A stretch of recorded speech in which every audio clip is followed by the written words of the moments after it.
Hello everyone, and welcome back to Crime Whisper. I'm glad you're here with me tonight. I know many of you use this channel to help you unwind and fall asleep. So before we dive in, don't forget to like this video and subscribe if you haven't already, and tell me where in the world are you tuning in from, and what time is it for you right now? Now, get comfortable.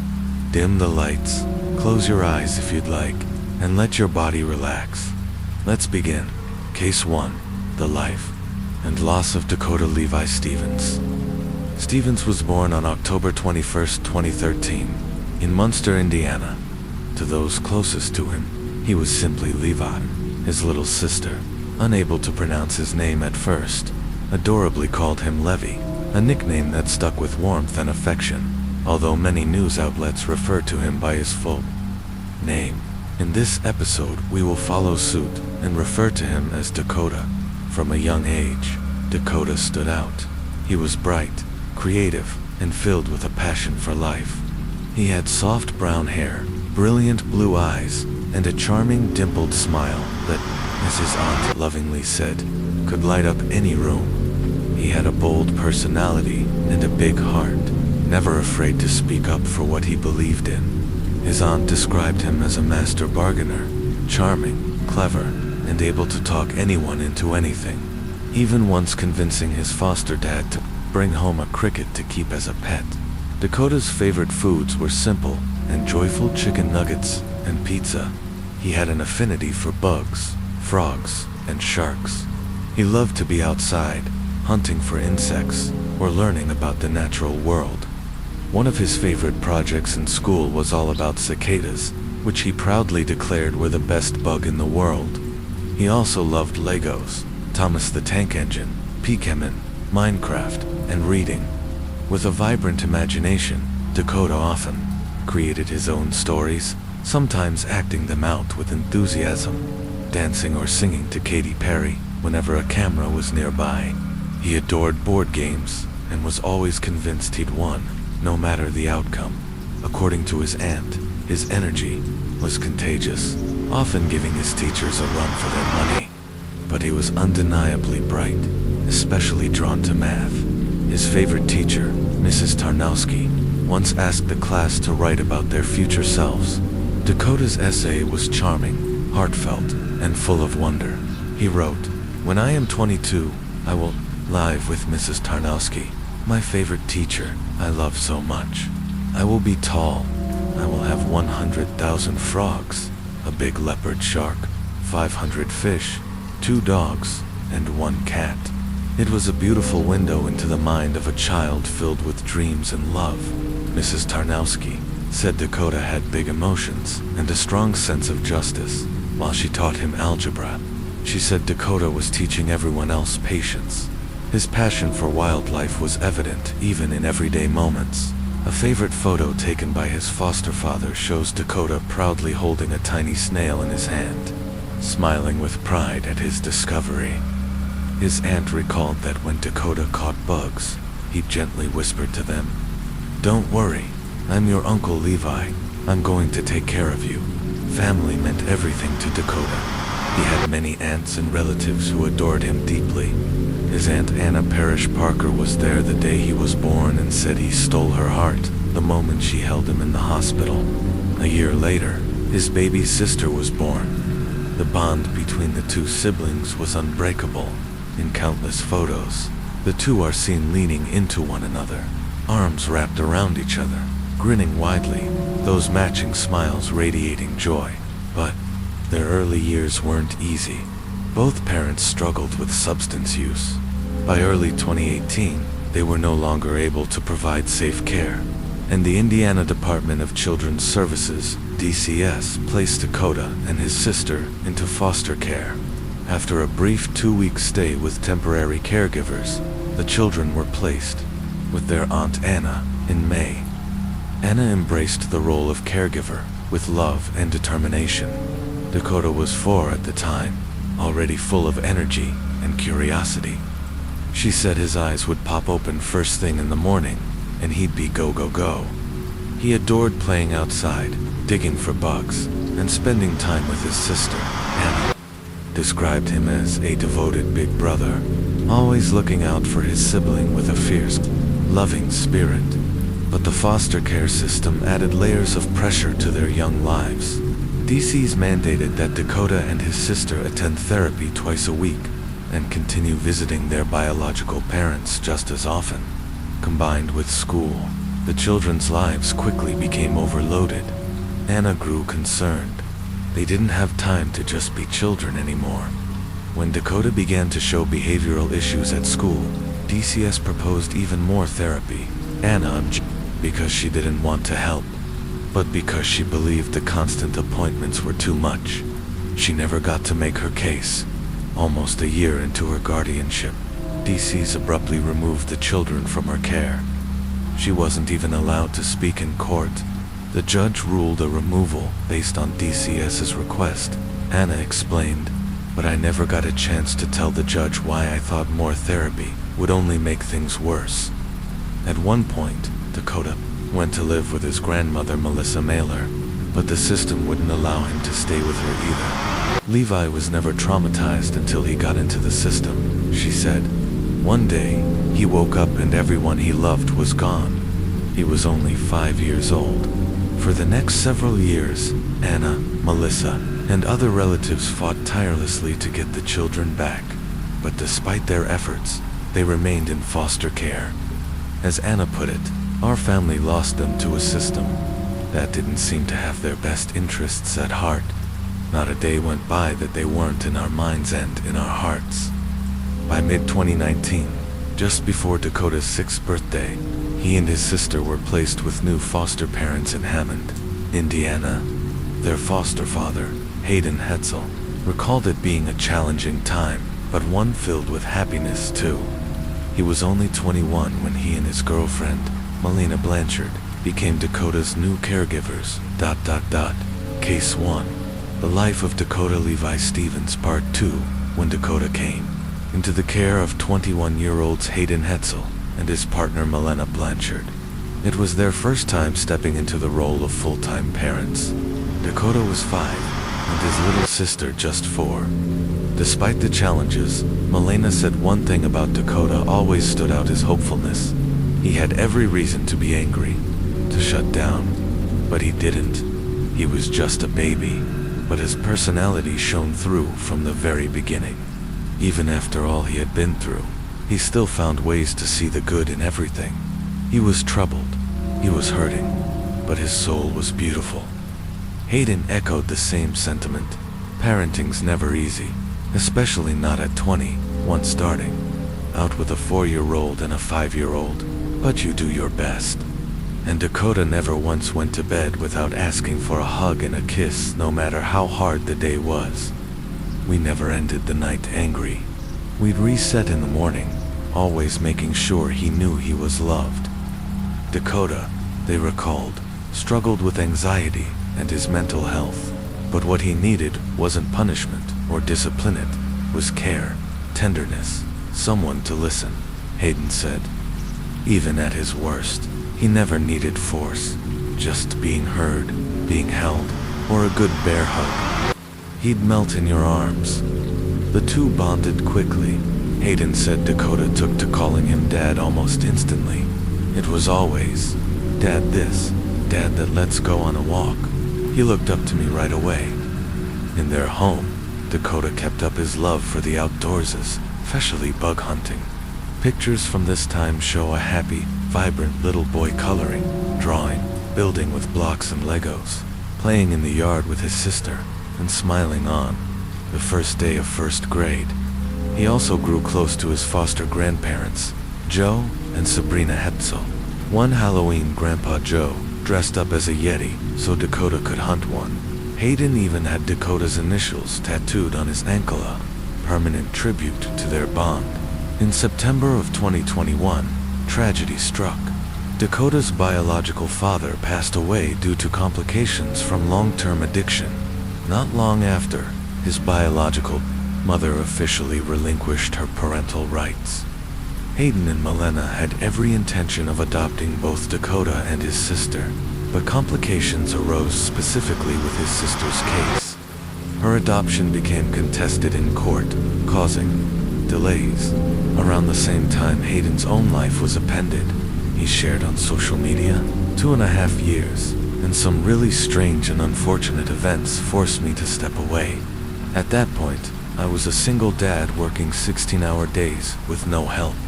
That wasn't the life I wanted for the kids, though circumstances forced him to pause. Hayden said he never gave up on Dakota. Once his life stabilized, he tried again to adopt him, but DC's and the courts denied the request. He was always loved. Not for a second did we ever stop wanting him. All we wanted was for him to be safe, healthy, and loved. After the adoption fell through, DCS removed the children from Hayden's care.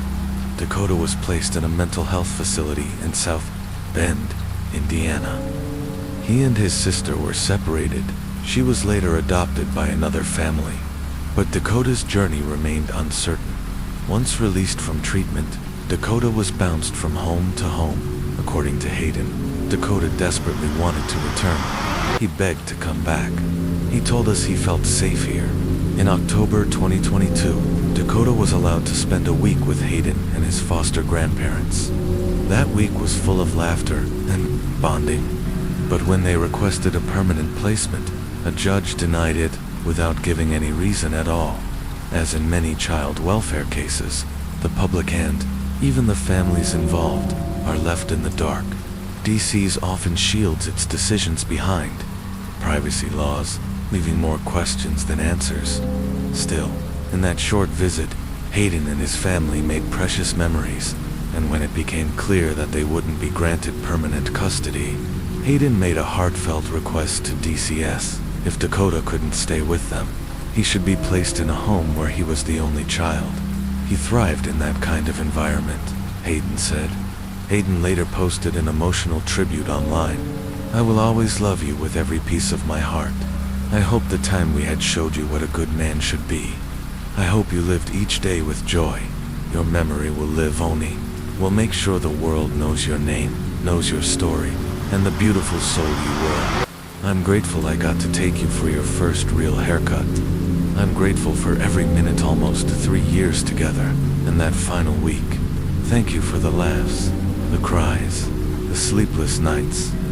Your excitement and passion amazed me every single day."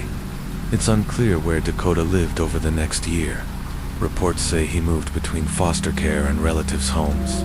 For a time, another Aunt Nicole Rubelkova had custody, but once again, DCS removed him without explanation. Even in unstable conditions, Dakota remained resilient, creative. In early 2024, he started a small business making handmade paper boxes and selling them for $2 each. One of his buyers was Olia Stewart, a local woman he met through a youth center. She said, "He held me accountable like an adult. When I missed our pickup time, he left me a voicemail reminding me. Then he convinced me to download Minecraft. That kid could charm anyone," according to relatives. Dakota had always dreamed of owning his own business, and this paper box project was just one step toward that dream. In April of 2024, Dakota moved once more, this time to Liberty Township, Indiana. He was placed in the home of Jennifer Lee Wilson and her husband, Robert Wilson. Robert worked as the principal of Lake Ridge New Tech Middle School. The Wilsons had become licensed foster parents in 2017 after completing the required training through the Department of Children's Services. Over the years, they had adopted 3 of the children they fostered.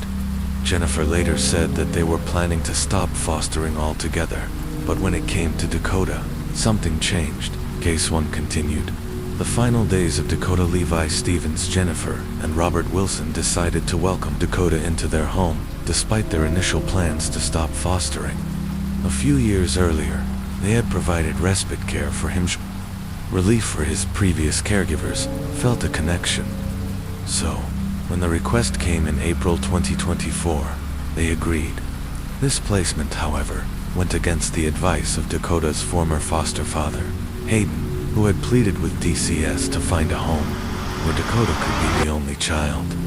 Instead, the department placed him with the Wilsons and their 3 adopted children. On April 5, 2024, 10-year-old Dakota moved into the Wilsons' house on Falcon Way in Valparaiso, Indiana. While all of Dakota's previous caregivers acknowledged that he could be a handful at times, an energetic, emotional child who had been through trauma, Jennifer painted a darker and more troubling picture. She claimed that Dakota had serious verbal and physical aggression issues, but it's difficult to imagine him being physically threatening at just 91 pounds. Dakota was a small, slender child. Jennifer, by contrast, stood at 4 feet 11 inches and weighed 340 pounds, according to her driver's license. On April 25th, just 20 days after his placement, Jennifer claimed that Dakota became upset when she told him not to run in the house while playing Nerf guns with the other children. She said she asked all the kids to complete their chores before going outside, but Dakota refused. As a consequence, she told him he couldn't go out to play. He went outside anyway. She said this was unusual. He'd never done that before, so she decided to give him 5 minutes alone to cool off. But when she stepped out into the backyard, she discovered that he had actually left the property and was already down the street. Dakota had approached a neighbor and was desperately asking for help. He asked the woman if she could adopt him. He told her he wasn't allowed to contact his caseworker and that his foster parents had hit him in the face. The neighbor, understandably concerned, looked him over but didn't see any visible injuries. While they spoke, Jennifer arrived. Pulling up in her car, Dakota refused to get in. When the neighbor told Jennifer that Dakota had asked her to call the police, Jennifer reportedly told the woman to mind her own business. Despite Dakota's resistance, he eventually got into the back seat, and Jennifer drove him back home. This moment is worth pausing on. The neighbor meant well, but for a child who was already in danger, this interaction may have made things worse. Telling an abusive caregiver that their child tried to report them could escalate the situation and tragically. That seems to be what happened next. Jennifer said that when they got home, Dakota refused to get out of the car. She said he was screaming, saying he was going to run away again. She claimed she tried to get him under control, but the exact sequence of events is murky. She said she wasn't sure whether she tackled him or if they fell together, but somehow they ended up on the ground. She was on top of him, pinned beneath her weight for over 7 minutes. The Wilsons' home had a Ring camera installed, and that camera captured several clips of the incident. During the confrontation, Jennifer also used her phone to FaceTime Dakota's caseworker and spoke to her husband through the Ring device. The videos were automatically sent to Robert's phone. The first 20-second clip showed Jennifer lying across Dakota's head and neck. He was screaming, flailing, clearly terrified. She held her phone in one hand, fast-timing his caseworker, and could only brace herself with her other hand. The caseworker tried to calm him, but with little success. Dakota by then knew he was in danger. In the next clip, Jennifer was still on top of him, pressing down with her elbow and arm on the ground. Dakota continued to struggle, but his voice was weakening. By the third clip, Dakota had fallen silent. His arms were stretched above his head. Jennifer was now positioned lower on his body, across his hips. He was no longer moving. That clip lasted 6 minutes and 48 seconds. For that entire time, Dakota remained motionless. In the next video, neither Jennifer nor Dakota had moved. He was still face down beneath her. She later claimed she believed he was faking it, but in the final clip, she hoisted herself up on one knee, rolled him over, and saw that his eyelids were pale. Only then did she realize he was unresponsive. She began screaming his name, calling out for one of her children to dial 911. I was laying on him. He was acting bad, she told dispatchers. A neighbor rushed over and began performing CPR. A nearby firefighter, hearing the emergency call, arrived to assist. First responders reached the house around 3:37 p.m. Dakota had no pulse. He wasn't breathing. Paramedics noticed bruising on his neck and chest and and rushed him to Porter Memorial Hospital. From there, he was airlifted to South Bend Memorial Hospital. He was placed on life support, but it was too late. He had gone too long without oxygen. 2 days later, on April 27th, Dakota Levi Stevens was pronounced dead. Jennifer, at that point, was treated not as a suspect, but as a witness. Officers said she appeared distraught and cooperated with their questions. The next day, she voluntarily provided police with the ring footage from her husband's phone. Despite what the footage revealed, she wasn't arrested. Relatives were told only that Dakota had experienced a medical emergency. They weren't given further details. Even more shocking, because Dakota was legally a ward of the state DCs initially, said his biological family and even his former foster parents would not be allowed to attend his funeral. Case 1 continued. A family's grief and a fight for justice. Understandably, Dakota's family was devastated, not just by his death, but by the fear that they wouldn't even be allowed to say goodbye. On April 29th, his grandfather, George Stevens, turned to social media in desperation. He posted a heartfelt plea that read, "Okay, Facebook people, I need help. My grandson, Dakota Levi Stevens, was in DC's custody because my son and his girlfriend lost custody and gave up their parental rights. We just found out my grandson is dead. I can't get help from DCS. I can't get answers. Worst of all, there's nothing about it on the news. And supposedly, whoever was caring for him more, who was going to adopt him, suffocated him while trying to restrain him during some kind of fit. He was taken to the hospital, put on life support, and declared brain dead. They pulled the plug. He's gone, and I still can't get any answers, or even permission to go to his funeral." Relatives began contacting local news stations, desperate to shed light on Dakota's story. But a week after his death, Hayden, his former foster father, said he still hadn't heard a single word from officials. 2 weeks later, Dakota's aunt echoed the same frustration. "We haven't heard anything from the police." Eventually, the Department of Child Services changed course. They allowed Dakota's family to attend his funeral and released a public statement.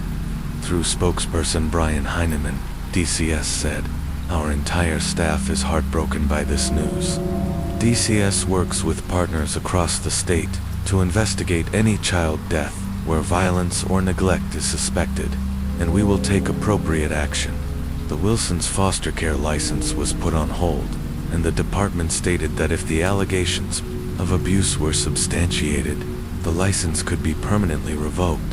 Thanks to public pressure, Dakota's family was finally allowed to plan his memorial. His funeral was held on May 6th at the Geisen Funeral Home in Crown Point. In front of the funeral home, family members set up a giant inflatable shark, a touching tribute to the little boy who once dreamed of discovering a new species. Mourners entered the service through the open mouth of the shark, stepping into the world of a child who never got to grow up. Inside, the space was filled with photos of Dakota, his smiling face, his favorite Thomas the Tank Engine toys, school projects, and artwork he had lovingly created. On either side of his blue casket, family members placed large Lego structures, a nod to the imaginative worlds he built when life became too heavy. Over 100 people attended the service, including his beloved teacher, Mrs. Tarnowski, who spoke of how much she had learned from Dakota. "He taught me how to accept my own pain by watching how he handled his. What he had with his family, that love was his greatest strength. I've heard awful things about what happened to him. He told me everything. But it was never bad things about his family. Dakota was his own hero, and the reason he could be was because of them.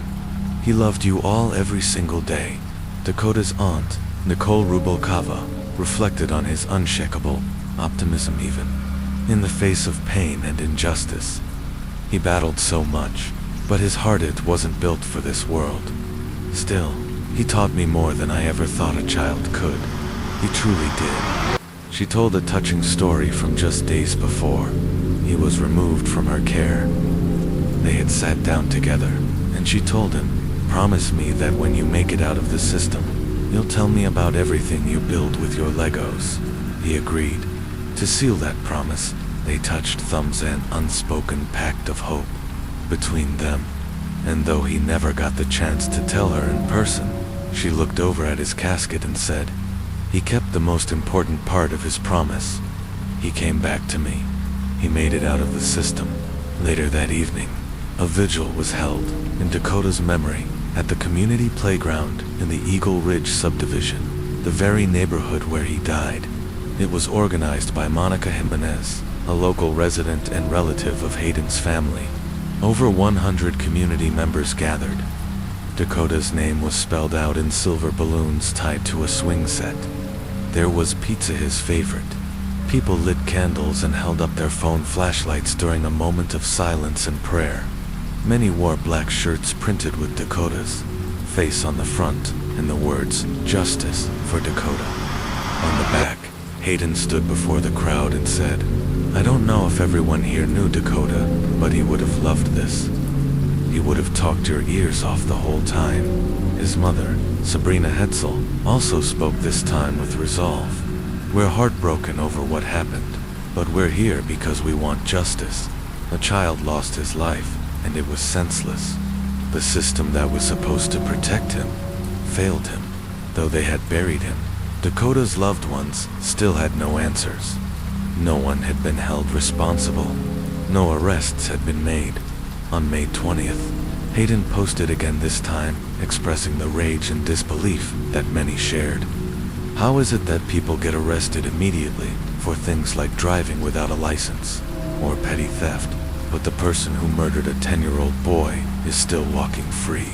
Say it with me. 25 days. It's been 25 days since Dakota Levi Stevens was killed, and the woman who killed him hasn't been charged." Asterisk, by the end of May, Dakota's Aunt Ava Parrish felt she couldn't stay silent. She organized a protest, demanding justice. She wanted the police to arrest Jennifer Wilson and charge her with a crime.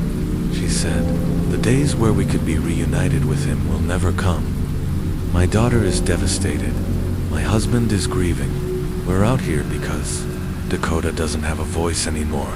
We have to be his voice." And she wasn't done. Case 1. The fight for justice continues. In late June, Dakota's Aunt Ava Parrish organized another protest, this time louder, bolder, and more public. She and other family members gathered with signs and bullhorns at a bustling intersection along Indiana State Road 149. They wanted the world to hear them. They wanted people to know that Jennifer Wilson had messed with the wrong family. It had now been months since Dakota's death, but the community's grief hadn't faded on to neither.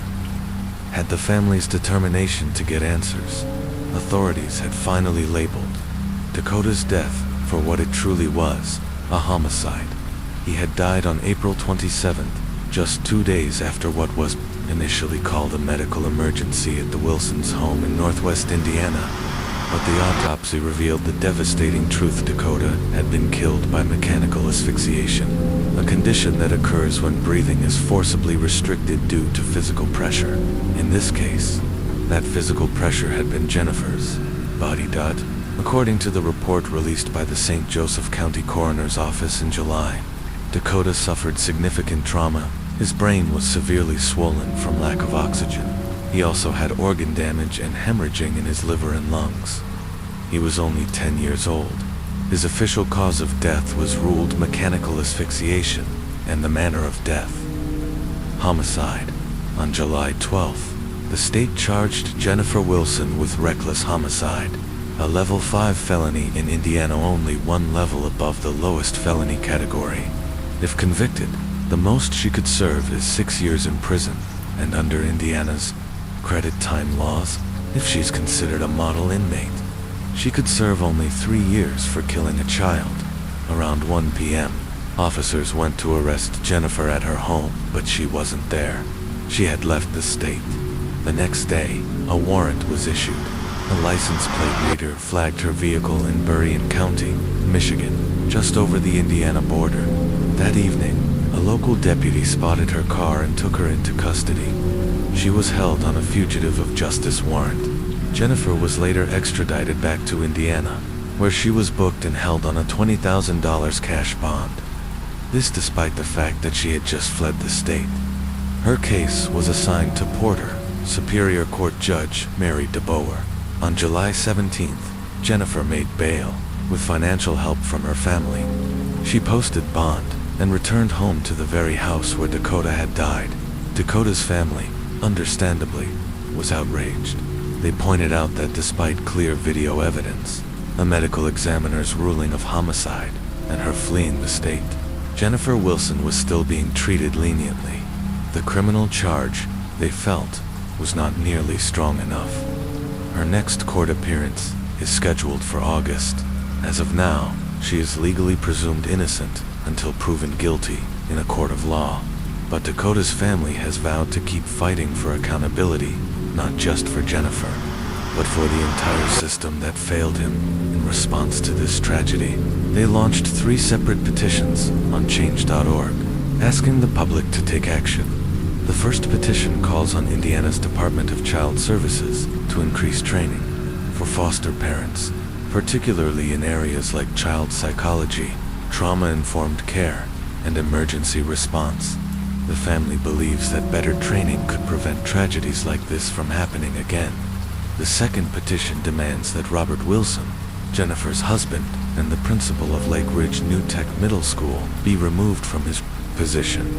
As a mandated reporter, Robert saw the incident unfold via Ring video and did nothing to intervene. The family argues that he had a legal and moral duty to act on response. The school released a public statement. No charges have been filed against Mr. Wilson, nor are any anticipated. Lake Ridge New Tech Schools has not received any reports that would bring Mr. Wilson's professional qualifications into question. We understand that these legal proceedings affect Mr. Wilson's family, and the school will continue to monitor the situation, but Dakota's family strongly disagrees.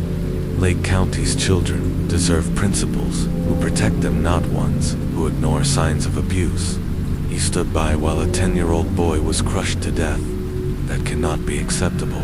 The third petition urges prosecutors to upgrade the charges against Jennifer Wilson. The family believes that what happened was not reckless, it was deliberate. Jennifer knew she was harming him. She ignored his cries. She stayed on top of his tiny body for over 7 minutes, even while he screamed. This was not a tragic accident. It was avoidable. The system failed Dakota again, just like it had so many times before. They are calling for the charges to be raised to voluntary manslaughter, or even murder. Dakota Levi Stevens was a bright, imaginative, kind-hearted child. He wanted to be a scientist. He loved bugs and sharks and pizza. He told stories, danced to Katy Perry, and made everyone around him laugh. He deserved safety. He deserved love.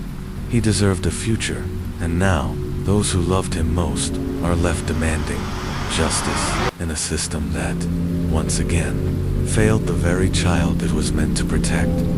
We'll continue to follow this case and bring you updates as they unfold. For now, this is Crime Whisper. Thank you for listening, and good night. Case. One conclusion: justice for Dakota after learning that Jennifer Wilson had been released on bond. Dakota's grieving family gathered once more, this time outside her home. Protesters stood on the sidewalk, holding signs and chanting, "Justice for Dakota." Among them was his Aunt Ava, who has continued to organize monthly demonstrations, ensuring that Dakota's story isn't forgotten. In their most recent protest, the family held signs that featured QR codes linking directly to their online petitions. They also printed yard signs, with Dakota's photo distributing them throughout the community, in a powerful display of solidarity and remembrance. One of his many cousins, Mary Snell, attended the protest and echoed a sentiment that's now a rallying cry for his loved ones. "Our voice is his voice now. She took his voice away. All we're trying to do is be his voice." Dakota's Aunt Anna, who held him in the hospital the day he was born, shared a heartfelt message online. Her words captured not just the grief of a family in mourning, but the enduring love that refuses to be silenced. You matter, Levi, to me, and to all who loved you. We can't stop. We won't stop. Not until justice is served not only in this life, but beyond. You must be remembered for the strong and brave person you were. You were more than her victim, and I will not let the world forget that. Anna wrote about how Dakota, even at just 10 years old, had the courage and intelligence to seek help, to speak out when he knew something was wrong. She expressed frustration that much of the media coverage focused on his death, rather than his life. Yes, we want justice. Yes, we want accountability.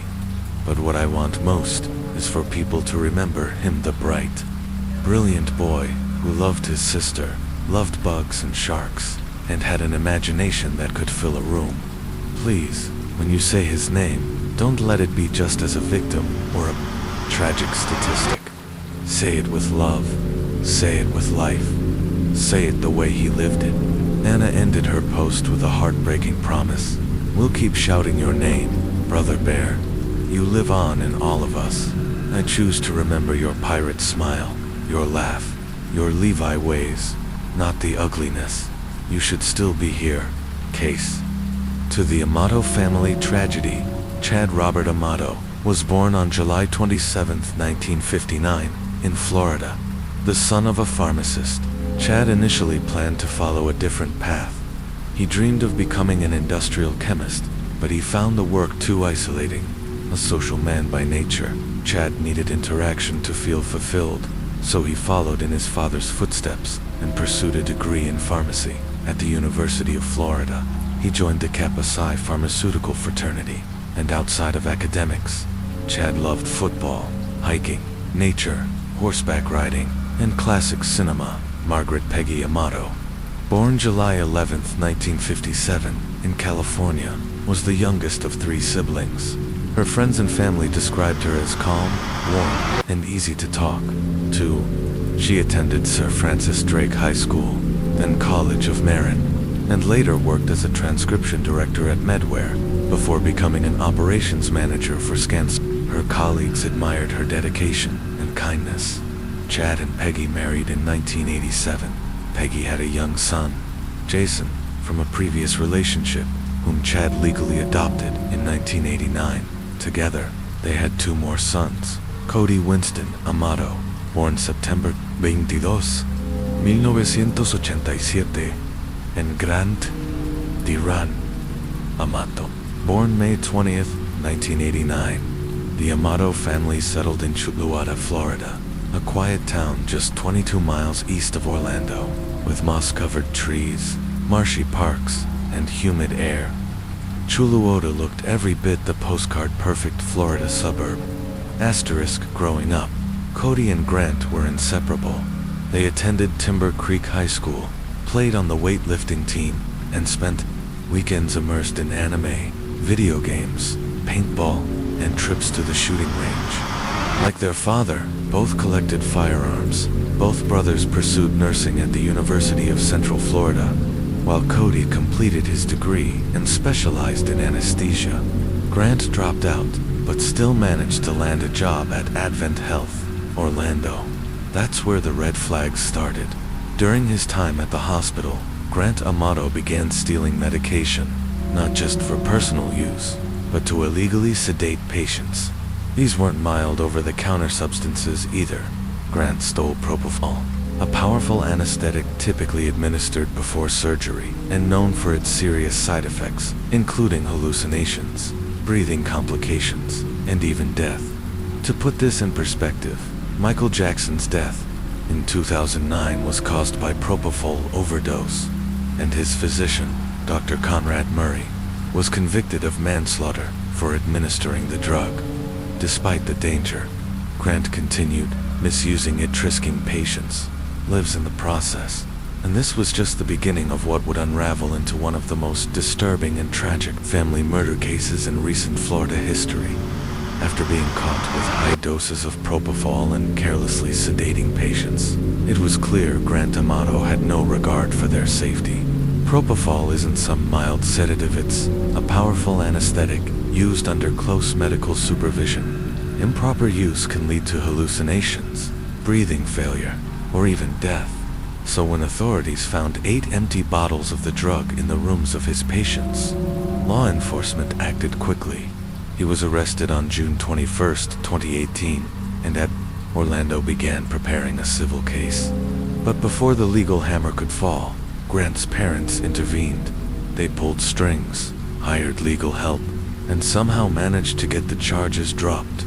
Ad break segment placeholder, for example. We'll be right back. Then ad for Hard Rock Neverland Casino. Back to the story. After his firing in brush with the law, Grant struggled to find work. So, he pivoted this time toward the world of live streaming. He convinced his parents to pay for a full setup. Computers, cameras, lighting, the works. Despite their doubts, they agreed, hoping it might offer him a fresh start. Grant began streaming under the username DoozLight, and at times, Edgelord Light on platforms like Twitch and Twitter, now known as X. His first stream was in July 2018, but the world of content creation proved harder than expected.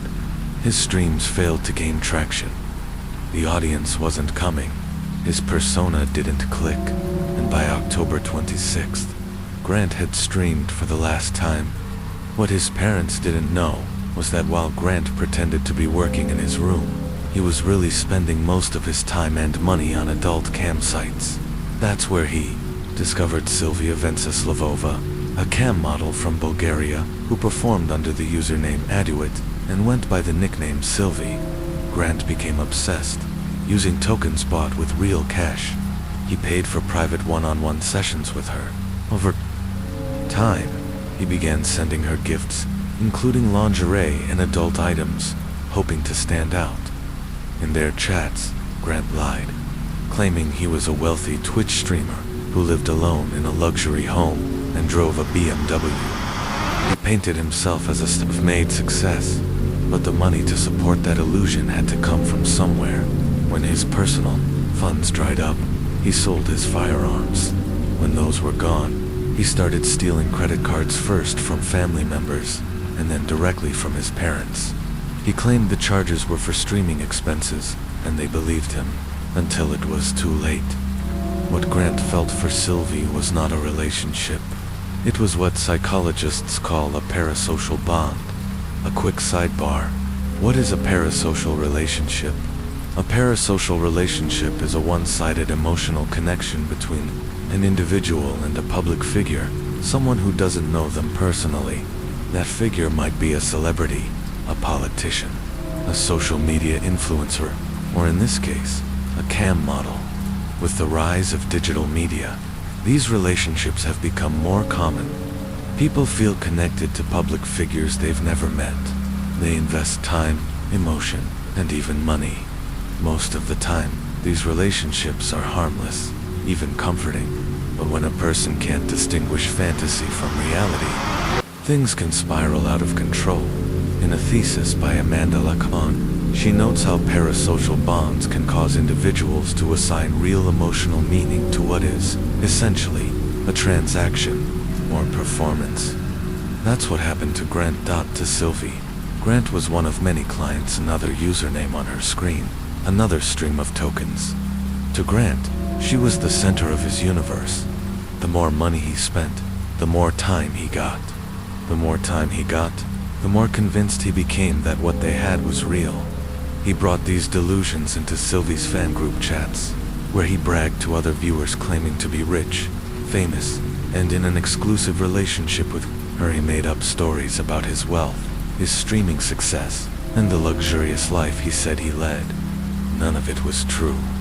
In December 2018, Grant traveled to Japan with his brother Cody and their longtime friend Jericho Fine. They visited the studio, Ghibli Museum, a place both Grant and Cody had dreamed of seeing since childhood. Grant used the trip to bolster his online persona, sharing curated photos on Instagram to keep up appearances, but the illusion was starting to crack. Behind the filtered photos and fake success stories, Grant was falling deeper into a world where delusion and obsession were about to turn lethal. On January 15th, 2019, Grant made a social media post during his Japan trip. He wrote, "No pictures allowed in the museum," which is a real shame. It's absolutely amazing inside. But the truth was, he never made it inside the Studio Ghibli Museum. He claimed to have come down with food poisoning and missed the visit entirely, but that wasn't the only red flag. During the trip, Grant stole his friend Jericho's credit card and racked up over $600 in charges tokens for campsites and lingerie. Jericho didn't notice until his bank alerted him that his card had been frozen due to suspicious activity. In the middle of their trip, he announced to the group, "Hey, someone's hit my account for lingerie." Something about the energy shifted. Jericho could feel it. Later on the final day of the trip, Grant disappeared just hours before their flight home. Cody searched for him and eventually found him in a pachinko parlor, using the public Wi-Fi most likely to access his favorite campsite and contact Sylvie, the model he was obsessed with. Now, Jericho owned a Jericho 941 pistol, which he had sold to their mutual friend, Blake Turpin. After the brothers returned from Japan, they stopped by Blake's house to play video games. After Grant left, Blake realized the pistol was missing, along with 6 rounds of ammunition. He had a feeling who took it but decided not to confront Grant. Meanwhile, back at the Amato household, tensions were boiling over. Grant and his father, Chad, argued constantly. Chad knew his son was in serious debt, but he couldn't get a straight answer about where the money was going. Things reached a break-in point on December 19th, when Grant finally left the house. His mother Peggy was terrified. She told police. She believed her son was a danger to himself and reported him missing. Grant ended up at the home of his Aunt Donna, Chad's sister. She welcomed him in, unaware of what he had been up to. That changed quickly after checking her bank account. She realized he'd been online all night, speaking to a cam girl across the world. Donna immediately called Chad and told him everything. Chad broke down in tears. He confessed the full scope of Grant's actions, the theft, the lies, the debt. Still, despite everything, Chad didn't want his son going to jail. He was willing to push back his retirement, work longer, do whatever it took to keep Grant out of prison. That's when the truth came out. Grant had spent over $200, most of it stolen from his family and friends. His obsession with Sylvie. He even took out a $65,000 loan, claiming it was to buy a house, though the funds went straight into his online addiction. Understandably, the family was devastated, angry, betrayed, but more than anything they were worried. On December 22nd, Chad, Peggy, Cody, and Jason all met at Donna's home for an intervention. After some resistance, Grant agreed to go with them. They checked him into an addiction treatment center in Fort Lauderdale, where Cody paid $15,000 out of pocket for his care. The family never reported any of the theft to police. They simply wanted him to recover. Chad even reached out directly to Sylvie, telling her the truth that his son had lied, stolen, and manipulated everyone in his life to keep her attention. He wasn't asking for the money back. He just wanted her to cut Grant off. She never responded. Grant was supposed to stay in treatment for 2 months. He lasted less than 2 weeks. When he returned home, his parents laid out a contract. They'd allow him to live in the house under very strict conditions. Get a job, pay down his debts, stay offline, apologize to the family, repay the $15,000 rehab costs, repay the $200,000 he stole, stay away from Sylvie completely.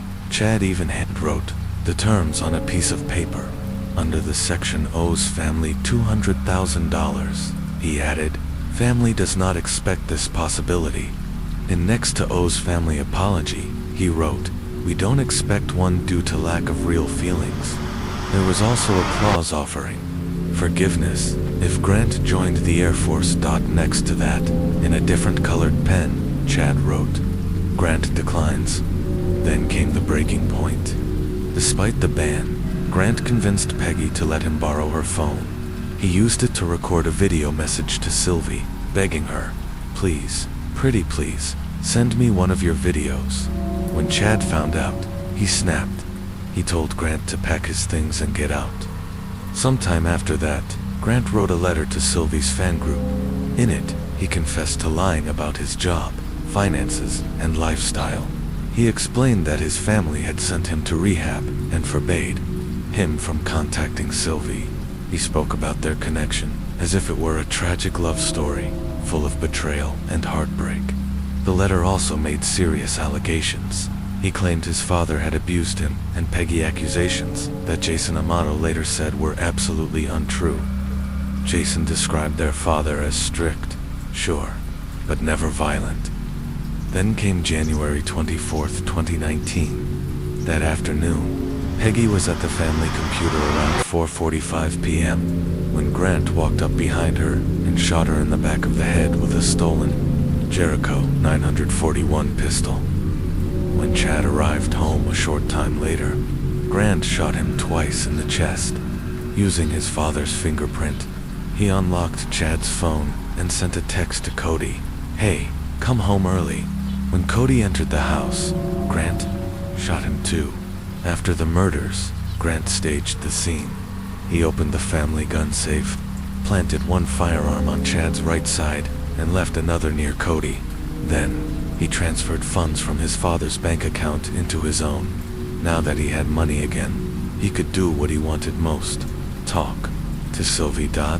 He drove to a Publix parking lot, connected to the public Wi-Fi, and sent her $600. Grant truly believed he had gotten away with it, that by the time anyone checked in on his family, it would be too late. But he was about to learn that no matter how carefully you try to erase your past, it always finds a way back. Grant thought he was being clever. He figured if he disappeared long enough, investigators would look to someone else, maybe even believe that Cody, his younger brother, had killed their parents in a rage, and then taken his own life. But despite making it into nursing school, Grant wasn't nearly smart enough to pull off the perfect murder. The first signs that something was wrong came quickly. Cody's coworkers grew alarmed when he didn't show up for his shift the next morning. He was always punctual, reliable to a fault. When they couldn't reach him, they called 911 and requested a welfare check. What police discovered inside the Amato family home was a nightmare. Peggy was still seated at the family computer, slumped over in her chair. Chad was lying face up on the kitchen floor. Cody was found at the threshold between the garage and the house, curled in what they described as a semi-fetal position. From the scene, detectives believed that Chad and Cody had just arrived home when they were ambushed. The crime was bloody, brutal, but also strangely staged.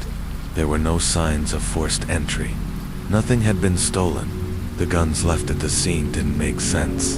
For one, Chad's holster was on his right side, implying he would have needed to draw the pistol with his left hand. But Chad was right-handed. It didn't add up. Police also found a pair of leather gloves with gunshot residue, shell casings that didn't match the bullets recovered from the bodies, and one major red flag. Grant's car was missing from the garage. At this point, Grant was the only family member unaccounted for, so detectives turned to Jason, the oldest Amato brother. He was immediately ruled out. His location during the murders was verified. Beyond doubt, it didn't take long for law enforcement to find their missing suspect. 2 days later, on January 26th around 7:45 a.m., Grant was discovered at a DoubleTree hotel. When he opened the door, officers were waiting. In the room, they found his father's credit card at the police station. Grant sat down for his first formal interrogation, and despite everything, the deaths, the blood, the missing gun, there was no hard physical evidence tying him to the murders. No blood on his clothes, no DNA on a weapon. The pistol itself was missing. Of course, Grant lived in the house, so his fingerprints and DNA were expected to be there, with no concrete proof. And investigators turned to their strongest tool, psychological pressure. Police are legally allowed to lie during interrogations. They often do. Interrogators told Grant they had forensic evidence, witnesses, surveillance, anything to corner him. But Grant stuck to his story. He said he didn't know who killed his family, didn't know why. He acted shocked. Eventually, Grant brought up Sylvie, the Bulgarian cam model he had become obsessed with. He confessed that he had stolen money, that he'd been sent to rehab, and that his relationship with his father had grown increasingly tense in the final weeks. Grant even suggested, unsolicited, that Cody might have done it, speculating that his brother was angry about how Chad had treated him. Detectives weren't buying it. They showed him photos from the crime scene, hoping to rattle him. Grant sobbed when he saw the images, but recovered remarkably fast. The emotion seemed fleeting. Later, Jason Amato was brought into the room. He embraced his brother, comforted him, and then asked him directly, "Did you kill our family?" Jason pleaded with him.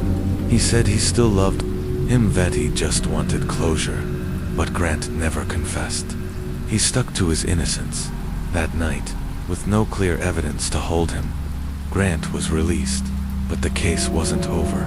Detectives started following the digital trail. They discovered that Chad's bank account had been completely emptied, and that the funds had been transferred into Grant's account. Then came the real smoking gun. Videos from Sylvie on Grant's hard drive, intimate, personalized, timestamp, the same night of the murders. Grant had used public Wi-Fi to send her $600. With the timeline narrowing, law enforcement had what they needed. 2 days after his release, Grant was arrested and charged with 3 counts of premeditated first-degree murder. He was held on a $750,000 bond. Unsurprisingly, neither Jason nor any other family member paid it. Grant, having drained nearly every account he could access, sat in jail awaiting trial. The trial began on July 15, 2019, and lasted until August 12th. The prosecution sought the death penalty. Their opening statement painted a chilling picture. A young man so obsessed with a woman he'd never met that he was willing to steal from family, lie to friends, and ultimately kill to keep that fantasy alive. They emphasized the odd staging of the crime scene, the digital footprint, and the forensic inconsistencies, like the mismatch between the bullets and the guns left behind. The defense tried to create reasonable doubt. They argued that Grant had no motive to kill his mother or Cody, only perhaps a strained relationship with his father. They pointed out that no murder weapon was ever found, no blood on Grant's clothes, no DNA tying him directly to the crime. But forensic experts testified that the scene had clearly been staged. They explained why the positioning of Chad's holster was implausible, how bullet casings didn't match the planted weapons, and why Grant's online activity before and after the murders was damning. In the end, the jury had to decide, was Grant Amato a troubled young man in over his head, or a cold, calculating killer who murdered his family in order to live out a fantasy? And their answer would change the course of Grant's life forever. The prosecution believed the crime scene was carefully staged. Grant's defense team fought back, pressing the investigators on the stand. They questioned their objectivity. At once, detectives fixated on Grant as the suspect. They failed to thoroughly consider other possibilities. During cross-examination, the defense grilled law enforcement for lying during the interrogation, a legal but controversial tactic. And for a moment, their strategy worked. The jury was visibly unsettled. They watched Grant's interview footage and began to wonder, why hadn't Jason Amato been more heavily scrutinized? Could he have set his brother up? Detectives reiterated that Jason had a solid alibi during the time of the murders, but they didn't elaborate much further. Grant wanted to take the stand. He was convinced he could sway the jury himself, but his attorneys were uneasy. They had already shown the jury his taped interrogation, and they knew Grant had a habit of getting caught in his own contradictions. At the last minute, they decided against letting him testify. Throughout the trial, Grant cried when crime scene photos were shown. He stared blankly at the screen when images of Sylvie appeared, but otherwise, his expression was cold, unreadable. At best, he looked lost. At worst, emotionally vacant. Several key witnesses were called. Jason Amato tearfully described his father, Chad, as the man who adopted him and loved him unconditionally. He recalled the night of the family intervention when Grant was given strict rules to stay in the home. Jericho Fine testified about the stolen credit card used for campsite purchases and confirmed that the leather gloves found with gunshot residue belonged to Grant. Photos showed him wearing them during their Japan trip. Blake Turpin, the friend who once owned the Jericho 941 pistol, testified that it vanished after Grant visited his home on July 31st, 2019. The jury found Grant Amato guilty of 3 counts of first-degree premeditated murder, but the case didn't end there. Next came the penalty phase of the trial. The prosecution wanted the death penalty. The defense had one goal: convince the jury to spare Grant's life. It was an uphill battle. The prosecution had successfully argued that the killings were cold, calculated, and deliberate. Now the defense needed to appeal to emotion, not logic. They reached out to Grant's remaining family to testify on his behalf. No one agreed. Only Jason, who had already testified for the prosecution, was willing to take the stand again, and it may have been Jason's testimony that ultimately saved his brother's life. During cross, the defense asked Jason just one question. Despite everything, all the loss, the grief, do you still love your brother? Jason paused, then quietly said, yes. That one word changed everything. The jury could not unanimously agree to impose the death penalty, and without a unanimous vote, the judge was barred from sentencing Grant to death. Instead, Grant Amato was sentenced to 3 life terms without the possibility of parole. The murders at the Amato household would later become the subject of multiple true crime documentaries. A&E's Killer Cases aired an episode titled Murder and the Sex Scam Model. In October 2021, Paramount released a docuseries called Control plus Alt plus Desire in April 2024. As for Jason Amato, he's remained out of the spotlight. His current whereabouts are unknown. He seems to want to keep it that way. Sylvie, the Bulgarian cam model at the center of Grant's obsession, is still active online, streaming on MyFreeCams, Twitter, and OnlyFans. Some online commentators have tried to place blame on her, but those closest to the case are clear. She did nothing wrong. She had no contact with Grant beyond a paid, transactional interaction. She never encouraged the violence. She never even responded to his pleas in the final weeks. As of this recording, Sylvie has never spoken publicly about Grant Amato or the massacre. Grant's Twitter profile remains public, but the link to his old Twitch channel now leads to a blank screen. Just one lonely message appears. This page is no longer available. Case 3. Harley Ray William, Mesborn on September 24, 2015, in Oklahoma.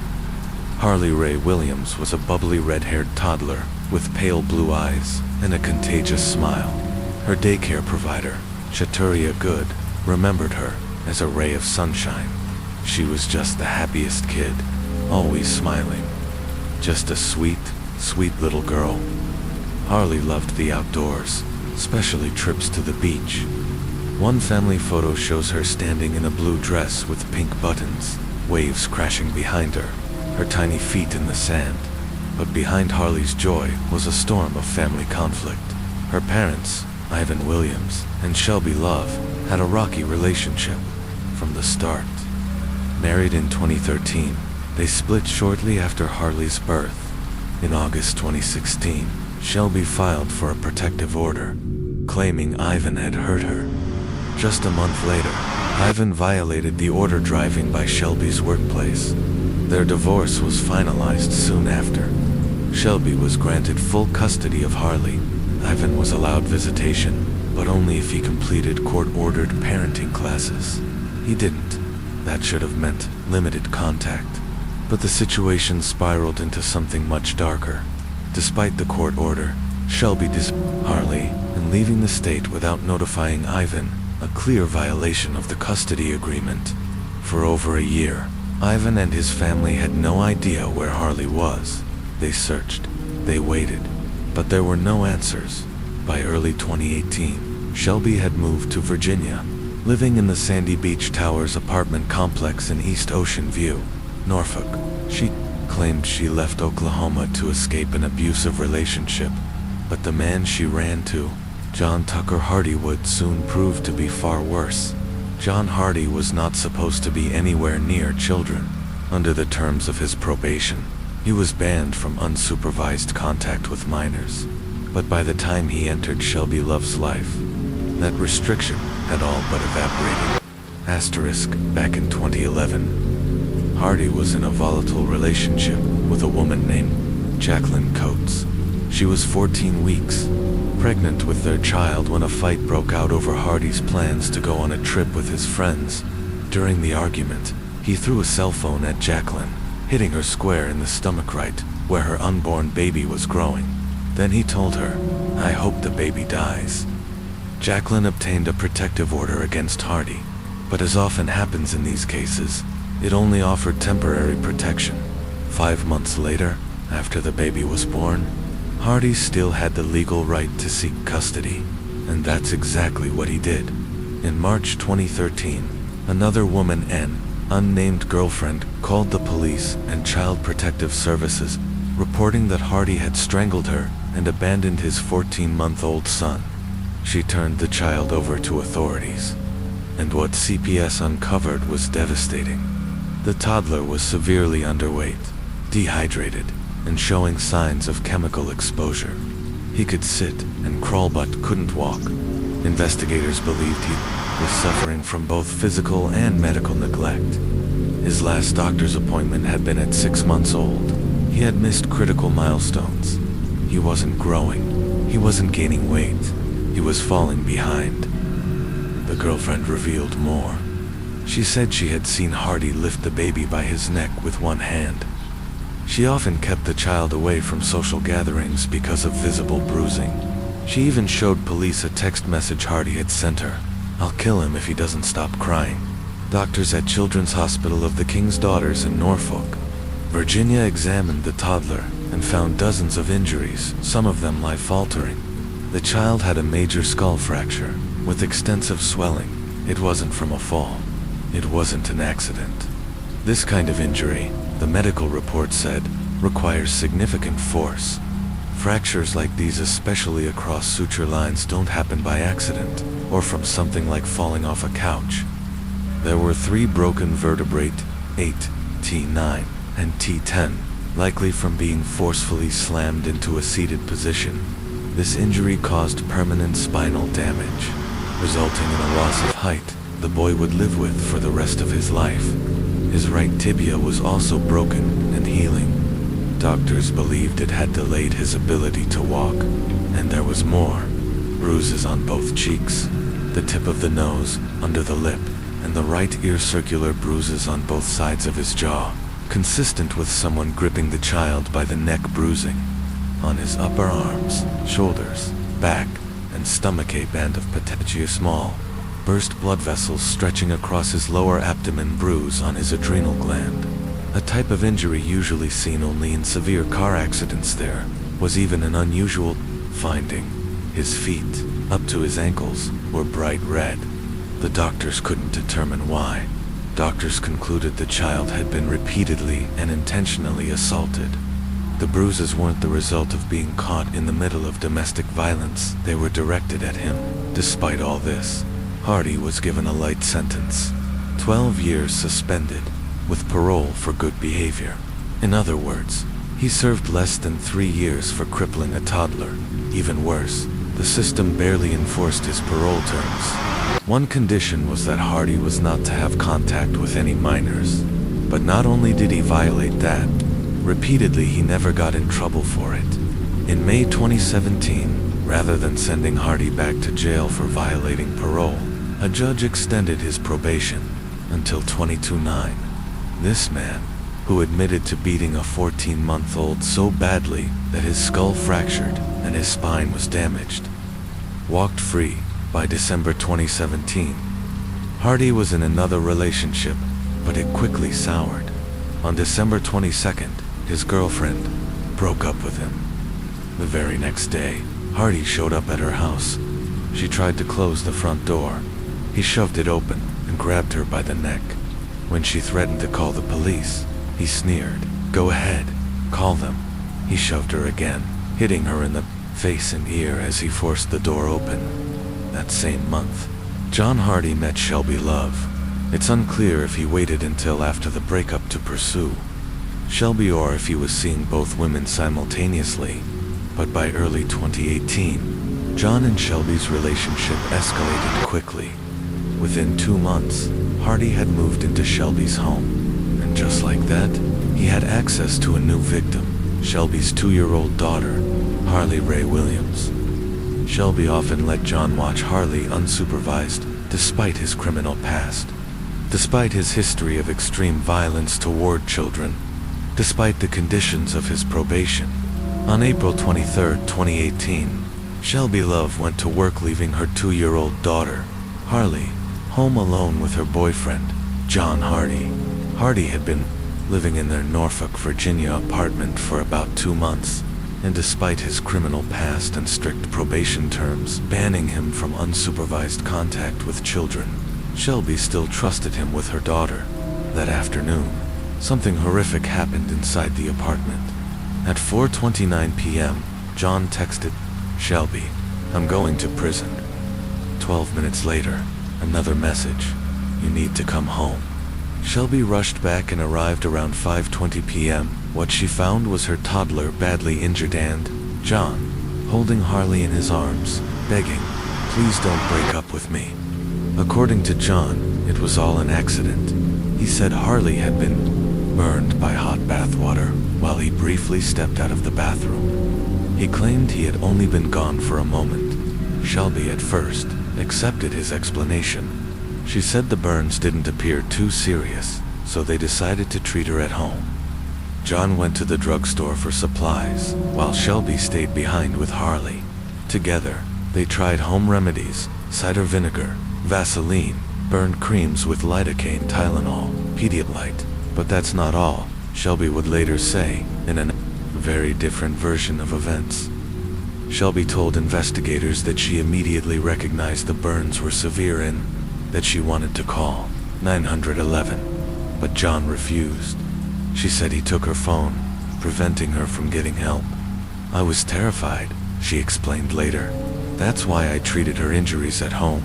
That evening, 2 text messages were sent from Shelby's phone to one of her friends, but it's unclear who actually wrote them.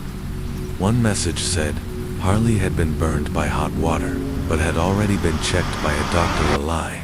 Another message falsely claimed the injuries occurred at a domestic violence shelter, not at the apartment. Nearly 11 hours after John's first alarming text, around 3:30 a.m., he finally called 911. He told the dispatcher Harley was shaking, struggling to breathe, and couldn't wake up. Paramedics and police rushed to the scene. When they arrived, Harley was seizing and unresponsive. Her body was covered in horrific scald burns, and according to officers on the scene, her skin was literally falling off. In body cam footage, paramedics can be heard describing the injuries. To her feet, where skin had sloughed off completely. Asterisk, she had burns on up to 50% of her body, but that wasn't all. Harley had also suffered a large bruise on the back of her head, an injury completely inconsistent with bathwater burns. She was rushed to Children's Hospital of the King's Daughters, but it was too late. Shortly after, arriving at the emergency room, 2-year-old Harley was pronounced dead. John Hardy continued, insisting it was an accident, blaming a faulty water heater. Meanwhile, Harley's grandmother, Lois Love, was notified and granted next of kin rights. Her father, Ivan Williams, didn't even know his daughter had died until a week later. No one called to tell him. He found out through a friend who had heard the news from Lois. John and Shelby were both arrested the same day Harley died. At their initial bond hearing, the judge looked at the photos of Harley's injuries and said she was at a loss for words. She called the case horrific and denied both of them bond. They were held at Norfolk City Jail, though John was soon transferred to Hampton Roads Regional Jail for security reasons.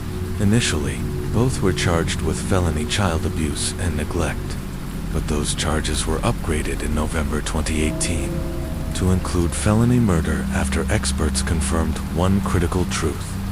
Harley could have survived if she had gotten medical treatment in February 2019. Additional charges were filed against John Hardy. Second-degree murder, 2 counts of malicious wounding Shelby.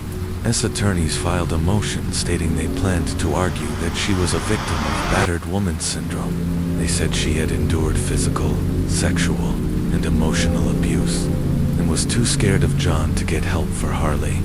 They pointed to previous trauma in Shelby's life, including sexual assaults and other abusive relationships, as part of the reason.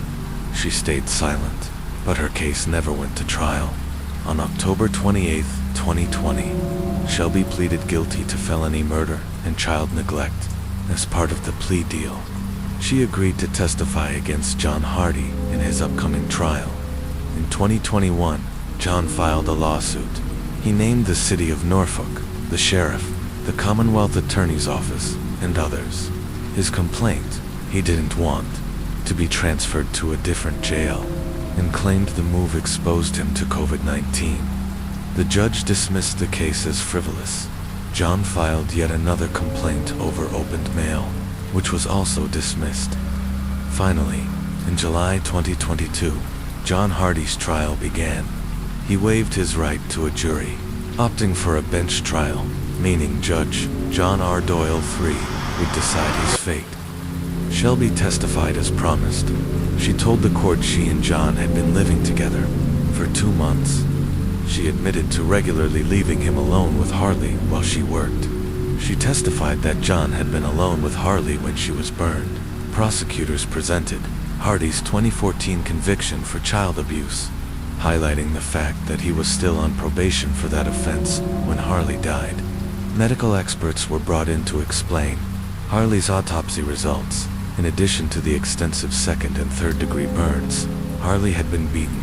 A 7-inch contusion marked the back of her head. She had deep bruises on her chest, and he ran a massive bruise across her torso, on Harley's abdomen. Medical examiners discovered a large internal injury to her small intestine.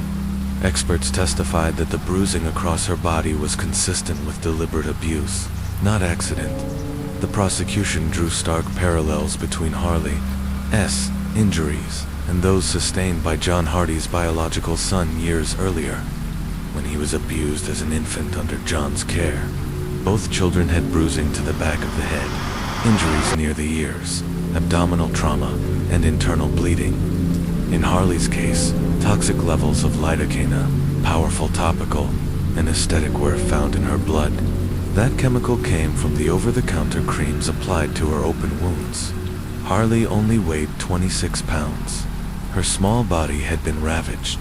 42% of her skin was covered in severe burns, including her legs, back, arms, bottom, feet, and even her left ear. A pediatrician who specialized in child abuse testified that her burns were consistent with immersion injuries, meaning she had been placed or held in scalding hot water. Most disturbing was what wasn't there: no splash marks, which would be expected if a child had moved around in the water. But Harley hadn't moved. The conclusion: Harley had been immobile in the tub, either unconscious or physically held down, though it wasn't said outright in court. The implication was chilling. Perhaps John had struck her in the head, rendering her unconscious before placing her in the tub. The official cause of death: complications from thermal injuries, accompanied by bruising across the body and a large contusion on her scalp. Even after causing these devastating injuries, John Hardy waited hours to call for help. Deputy Commonwealth Attorney Jill Harris emphasized the cruel way Hardy and Shelby treated Harley's injuries. Instead of calling 911, they wrapped her burns in vinegar-soaked Raxan, excruciating home remedy that only worsened her pain. By the time paramedics arrived, Harley was in seizures, her skin sloughing off, and she was beyond saving. In his closing argument, Commonwealth Attorney Raman Fodahai said this: "The violence John Hardy inflicted on little Harley, the burns he forced her to suffer, and the treatment of her injuries that was worse than torture, is one of the most depraved cases I've seen in my career. She spent her final hours in agony, and if she had received medical help, she may have survived." On July 13, 2022, Judge John R. Doyle III found John Hardy guilty of second-degree murder, felony child abuse, and malicious wounding. But just before sentencing, John filed a motion claiming ineffective legal representation. He said his lawyer failed to call an expert to testify about the alleged faulty water heater in the apartment. The judge approved his request for new counsel, and sentencing was delayed. Then, in October 2022, John Hardy gave a jailhouse interview to ABC affiliate 13 News Now. From behind bars, he continued to deny responsibility. "It's horrible that Harley is gone. There's no getting her back. But I can't go away for the rest of my life for something I didn't do." He told reporter Allison Basil that Harley's death was a tragic accident, not a crime. "I did not murder Harley. This was not my intent. No one held her down. No one stopped her mother from taking her to the hospital." He also claimed he never abused or intimidated Shelby, and that the couple tried their best to help Harley. John insisted he only stepped away for about 60 to 70 seconds, saying he had checked the water temperature, and that's when the injury occurred. "I sat her in the tub, walked away for less than a minute, and heard her scream," he said. But his version of events kept shifting. Originally, he had told Shelby he was planning to run a bath, but left to make a phone call. At other times, he said Harley herself turned on the hot water, and now in this interview, he claimed he had checked the temperature himself. These are huge changes on the surface, but inconsistencies like these often raise serious red flags when someone's trying to cover up the truth. On May 26, 2023, Judge John R. Doyle III handed down the sentence. John Hardy was given what amounted to 35 years in prison, 10 years for malicious wounding, 10 years for child abuse, and 25 years for second-degree murder with 10 years suspended. The sentence was actually 6 years longer than Virginia's recommended guidelines for second-degree murder, but too many. It still didn't feel like justice, not for a man who had tortured and killed a 2-year-old girl while already on probation for abusing another child. After his release, Hardy will be on supervised probation for 10 years, during which he's forbidden from having contact with minors. But for those familiar with this case, that condition felt like a dark irony.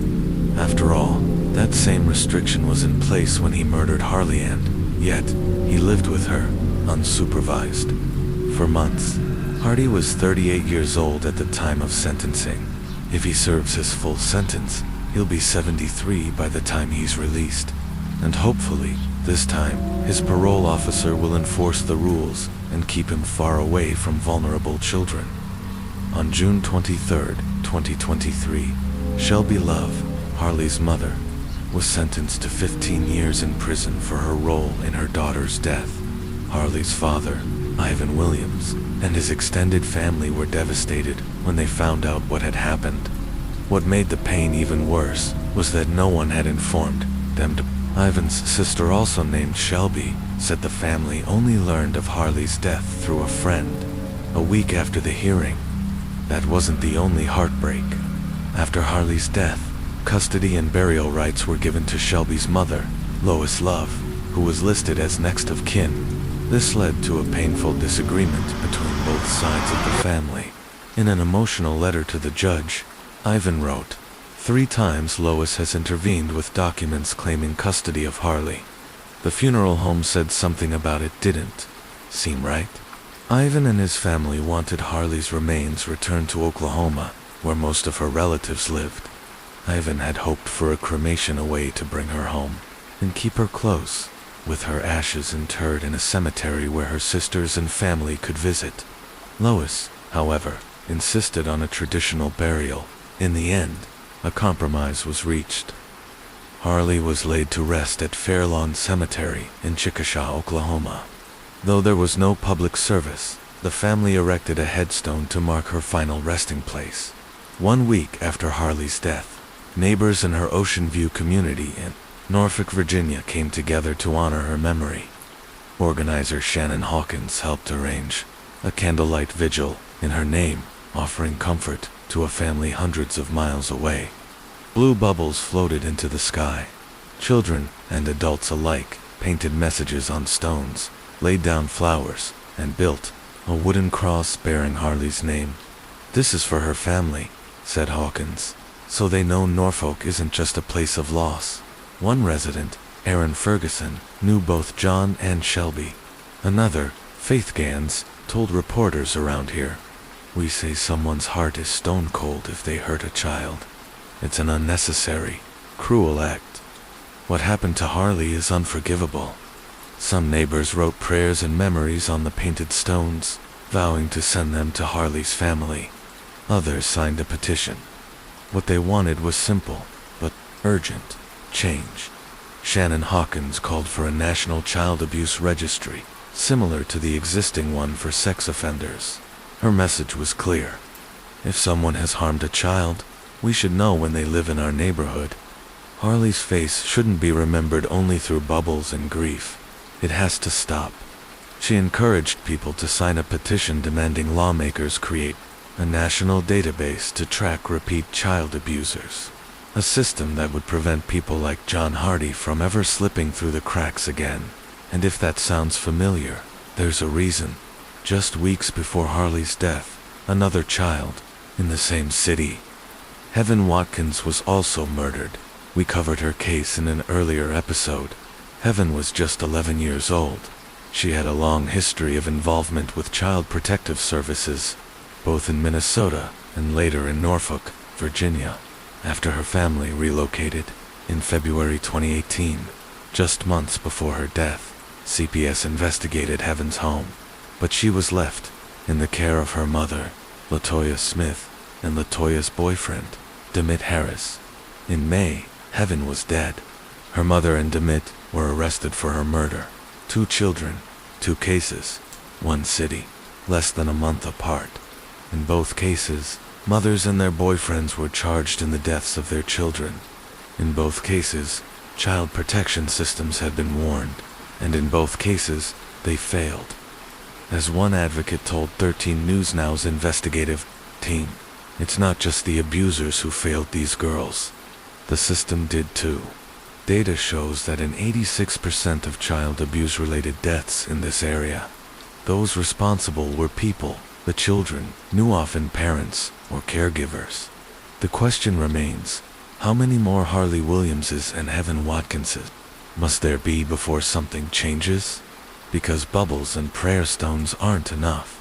The children died while in the care of their own parents. So the question must be asked, did the system fail these children? According to Melinda Sakati, Executive Director of Champions for Children in Hampton Roads, there's no ambiguity. I don't think there's any question. The system failed. She went on to say that every time a tragedy like this hits the headlines, her reaction is the same. Oh no, not again. And then I wonder, how long until something changes? Sakati described a system under immense pressure, overloaded, underfunded, and stretched to its breaking point. Child Protective Services are routinely expected to prioritize keeping families together, even when safety concerns are present. Sakati argues that the entire approach needs a shift from reactive to proactive, instead of waiting for children to be harmed before stepping in. She believes social services need to embed themselves early, before warning signs escalate into violence. We should be part of the family dynamic before abuse ever starts. That means more home visits, more preventive care, But that takes funding and the political will to put the right parameters in place. For her, the stakes couldn't be higher. This is about protecting the lives and safety of our children. In the aftermath of Harley Williams' death, her neighbor, Vanity Hurt, was overwhelmed by guilt. She admitted to hearing Harley crying and screaming, but did nothing. She didn't call the police. She didn't report it. Later, when asked by a local reporter what a neighbor should do in that situation, Johanna Schuchert, the director of Prevent Child Abuse Virginia, had a simple but powerful answer. Always say something. Always make the call. Case 5. Christian Ray Crossland. Christian Ray Crossland was born on July 12, 2016, in Muncie, Indiana, to mother Chelsea Winnette Crossland. He was a sweet, bright little boy, blonde hair, blue eyes, and a wide, toothy smile that could light up any room. His family called him Boobay, or Booby. He loved Paw Patrol, John Deere tractors, monster trucks, and playing with the family dog, Fred. From a young age, Brittany Bollinger and her boyfriend Trevor Easton helped raise Christian, treating him like their own son. They lived with Brittany's mother and brother and extended family, who adored him. Their social media was full of joyful, candid moments. Christian learning to ride his bike, playing in the snow, fishing by the lake, pretending to shave with a spoon and shaving cream. There were warm hugs, holiday presents, and afternoons spent exploring hay bales at a pumpkin patch. They were ordinary moments, but moments that spoke of a safe, happy, and loving childhood. Chelsea's own life, though, had been anything but peaceful. According to her mother Gladys Crossland, Chelsea had a troubled upbringing. Her father, Randy Crossland, spent much of her childhood in prison and reportedly suffered from schizophrenia and anxietist struggles. Gladys believed he passed on to Chelsea. The family moved from Texas to Indiana in 2012, but the instability followed them. Chelsea got involved with a string of dangerous men, some of whom physically abused her. Gladys recalled at least one man strangling Chelsea, and several instances where Chelsea said she wanted to end her life. She became a mother young, having 2 daughters before Christian was born. Friends remembered her being a good mom to the girls, even as her personal life unraveled. By the time Christian arrived in 2016, Chelsea had entered a new relationship with a man named Nick Riddle, who referred to Christian as his son, though rumors swirled that he might not have been the biological father to the outside world. Chelsea tried to present a picture of a devoted mother. In November 2017, she got the word family tattooed on her wrist. A year later, she posted photos of her children walking hand in hand, writing, "We're going to be good, just believe that." But behind the social media filters, her life remained in chaos. She bounced from one relationship to another. People came and went from her life, often disappearing as quickly as they'd arrived. In September 2018, she posted, "I just want to run away with my babies and never come back." By November 2018, Chelsea's mental and emotional state seemed increasingly volatile. During a public online argument with her mother, Chelsea lashed out, furious over perceived favoritism toward her sister. The post was filled with rage and resentment. "But of course, you're gonna defend her as always, lol." She accused her mother of always taking her sister's side, and claimed her own friends were more loyal than her family ever had been. "They're the only ones who've really been there for me." That comment reflected something deeper, a woman spiraling, desperate for validation, and alienated from the people who might have been able to help her. "They had my back. They wanted better for me. They gave me a place to go, and helped me find some hope again. I almost gave up completely. The only reason I didn't was because of my kids, and the few real friends I still had left. I never needed her. I never will. I'll be just fine, without all the drama." These were Chelsea Crossland's words, shared in a bitter online rant. Her post revealed deep, long-standing family rifts, but also hinted at 2 of her most serious personal struggles: substance abuse and mental illness. Chelsea never identified the friends she considered loyal. but it's likely Brittany Bollinger and her family were among them. They had been supporting Chelsea for years, even before she gave birth to Christian Ray Crossland. Photos of Chelsea began showing up on Brittany's social media as early as 2017, and by May 2019, Chelsea had posted a photo of Brittany to her own account's proof of a relationship that had grown into something deeper than friendship. That bond likely explains how Christian came to live with Brittany and her partner, Trevor Easton. In late 2017, Brittany had posted about wanting to be a mom herself, writing that a positive pregnancy test would be the best Christmas gift. Meanwhile, Chelsea joked about her own chaotic family life, sharing a photo of condoms her mother had bought and sarcastically captioning it, "My mom just walks in, throws this at me, and says, 'Use this next time. She really thinks she's funny, SMH.'" Whether Chelsea felt incapable of raising Christian herself, or simply believed Brittany and Trevor could offer him a better life, we don't know for certain. She never offered a public explanation. But in early 2018, she left Christian in their care. The Bollinger household was full. Brittany's mom, Rhonda, and her brother Dustin also lived there, and Trevor's sister, Christina, visited often. Everyone doted on Christian. He became part of their family. In 2019, Chelsea moved back to Texas for about a year, likely leaving her daughters behind in Indiana. Her social media during that time focused almost entirely on her romantic life. She jumped between relationships and posted memes about love, betrayal, and frustration. One post from July read, "Am I single? Am I in a relationship? Am I horny?" Find out on the next episode of Mind Your *******ing business. By 2020, she returned to Indiana and trouble followed. Chelsea was involved in a hit-and-run accident. Police charged her with DUI, fleeing an officer, and leaving the scene of a crash. She was convicted at trial and sentenced to 2.5 years, suspended serving just 12 days in jail, spread over weekends so she could continue working. Later that year, Chelsea rekindled her relationship with Nick Riddle, but it remained unstable. Nick even filed for a protective order against her, though it was dismissed after the court learned he was violating it by still staying with her. He was briefly jailed. Chelsea took a plea deal for misdemeanor invasion of privacy and was given 6 months of suspended sentence and probation. Meanwhile, back at the Bollinger home, Brittany and Trevor were raising Christian. He was growing up into a happy, outgoing little boy. Brittany said he was healthy, full of energy, and always had a good appetite. In 2020, the couple got married. Their home life was quiet, but filled with love. One touching post showed a pair of homemade cookies tucked into Brittany's lunch bag. On the plastic wrapping, Trevor had scribbled, "Have a good night, Trevor and Christian." Brittany captioned, It's the little things in life that mean the most. I love you both."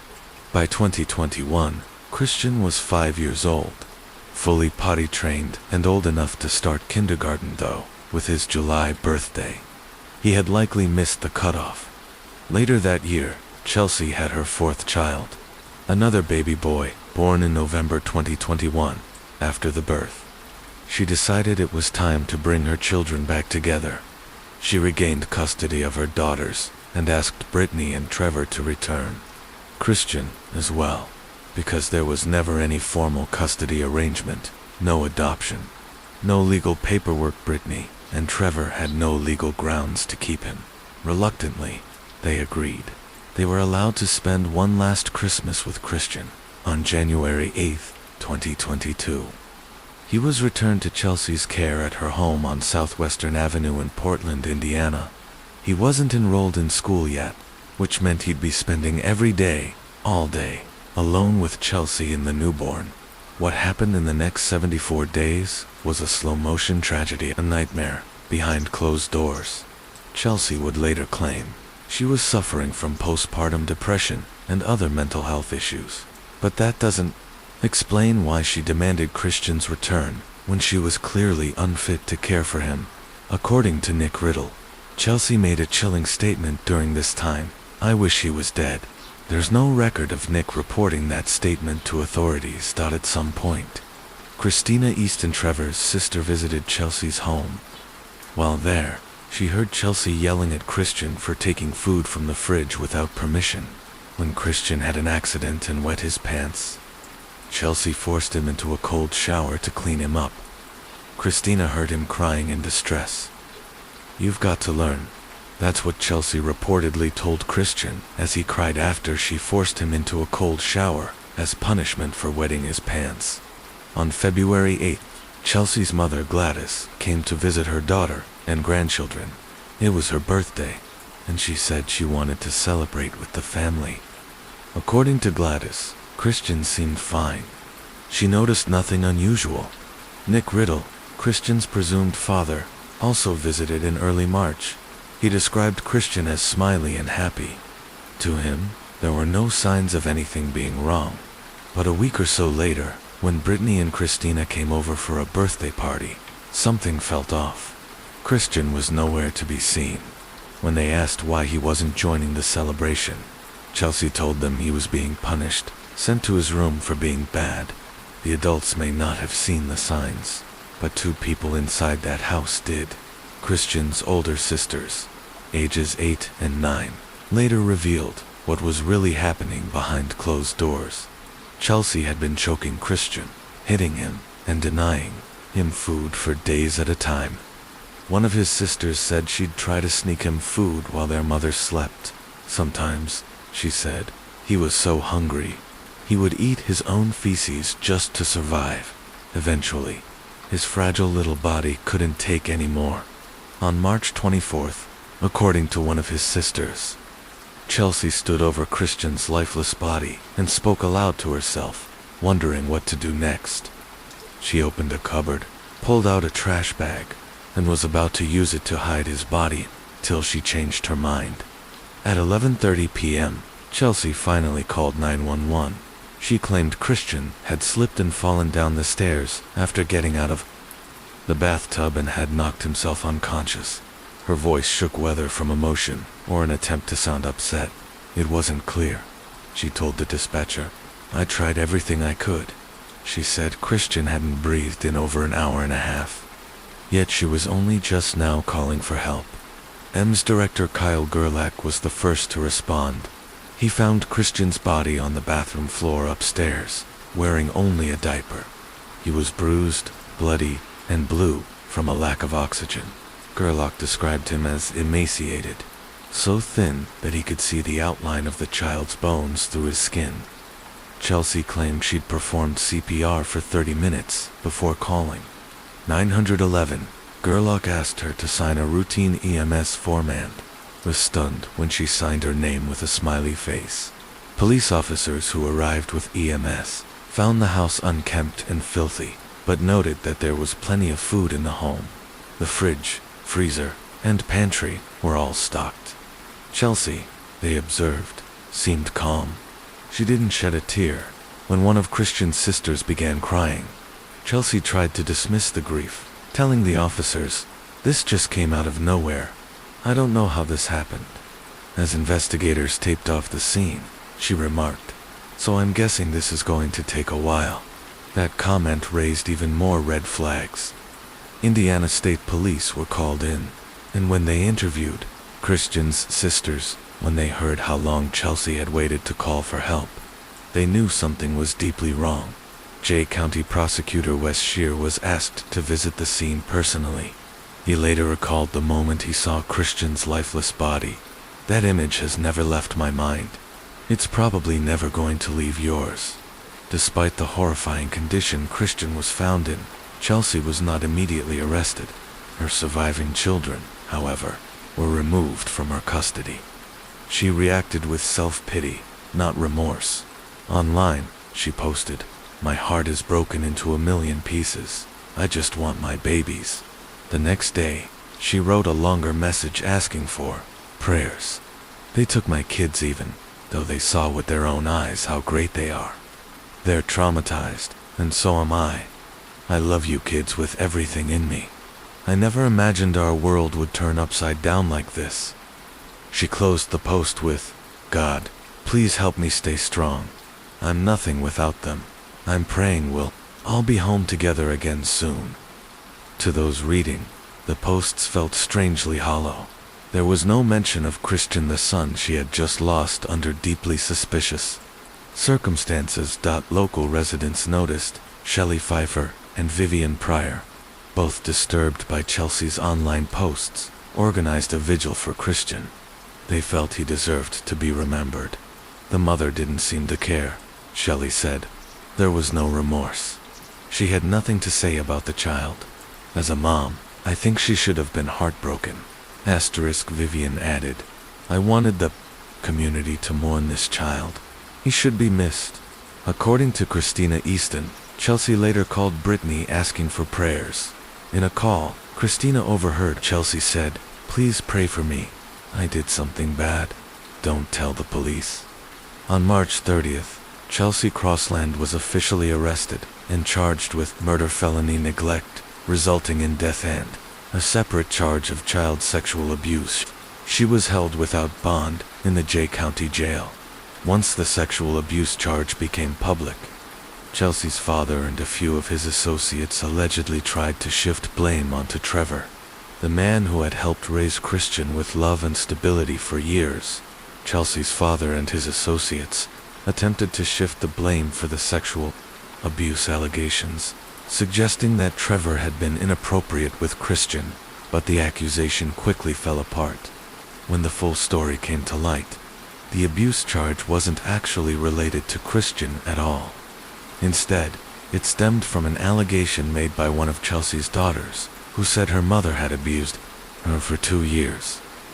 The prosecutors ultimately dismissed the charge without prejudice, meaning it could be refiled in the future if needed. Chelsea's murder trial was originally scheduled for September 2022, but delays pushed it back several times. It finally began on July 17, 2023. With Judge Brian Hutchinson presiding during opening arguments, prosecutors laid out a chilling narrative that Chelsea had intentionally and systematically tortured and starved Christian over a span of 74 days. Her defense, Team Public Defenders, Jacob Dunnick and Brandon Murphy, didn't dispute that Christian died from malnutrition, but they insisted it was the result of neglect, not intentional murder. In a bizarre framing, Murphy described Chelsea as a non-vaccination mother who didn't believe in doctors. He claimed she failed to seek medical care for Christian not because she wanted him dead, but because she didn't trust the medical system. Christian had a short and tragic life, Murphy told the jury, but his death wasn't from abuse, it was from untreated illness and neglect. Murphy went further, blaming nearly everyone but Chelsea. He accused Christian's extended family, friends, and neighbors of standing by and doing nothing. Not one of them picked up the phone to call CPS, he said. His death was preventable. One phone call could have saved him, but prosecutors had a different story.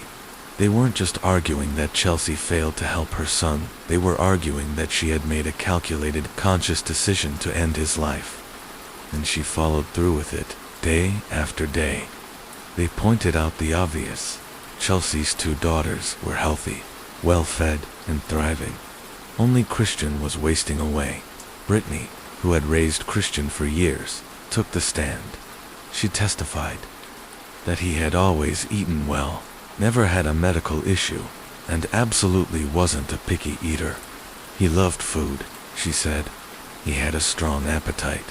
Police investigators described what they found during a search of Chelsea's home: a urine-soaked checkered blanket, believed to be Christian's, a notebook with "I hate Trevor" scrawled inside, a clue to her motive, possibly projecting resentment, a trash bag that Chelsea's daughter remembered her retrieving after Christian died, and texts on Chelsea's phone, confirming a disturbing allegation that Christian had eaten his own waste, just as the girls had, told investigators.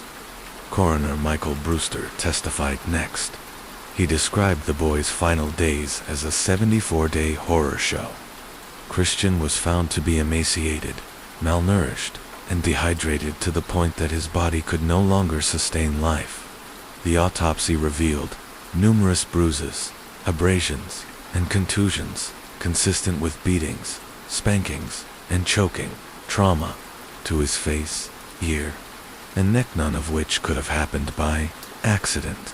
The official cause of death was listed as complications from blunt force trauma to the head and oral cavity. The manner of death, homicide. Prosecutor Wes Shear showed the jury the images from the crime scene. They were haunting.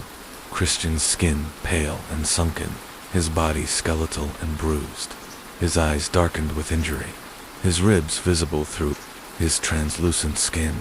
He even showed those same images to Grandmother Gladys, who had previously testified that Christian looked fine the last time she saw him. Upon seeing the photo, she broke down and said, "That's not what I saw. He didn't look like that." The prosecution's final witness was Dr. Tara Howren, a pediatric child abuse expert.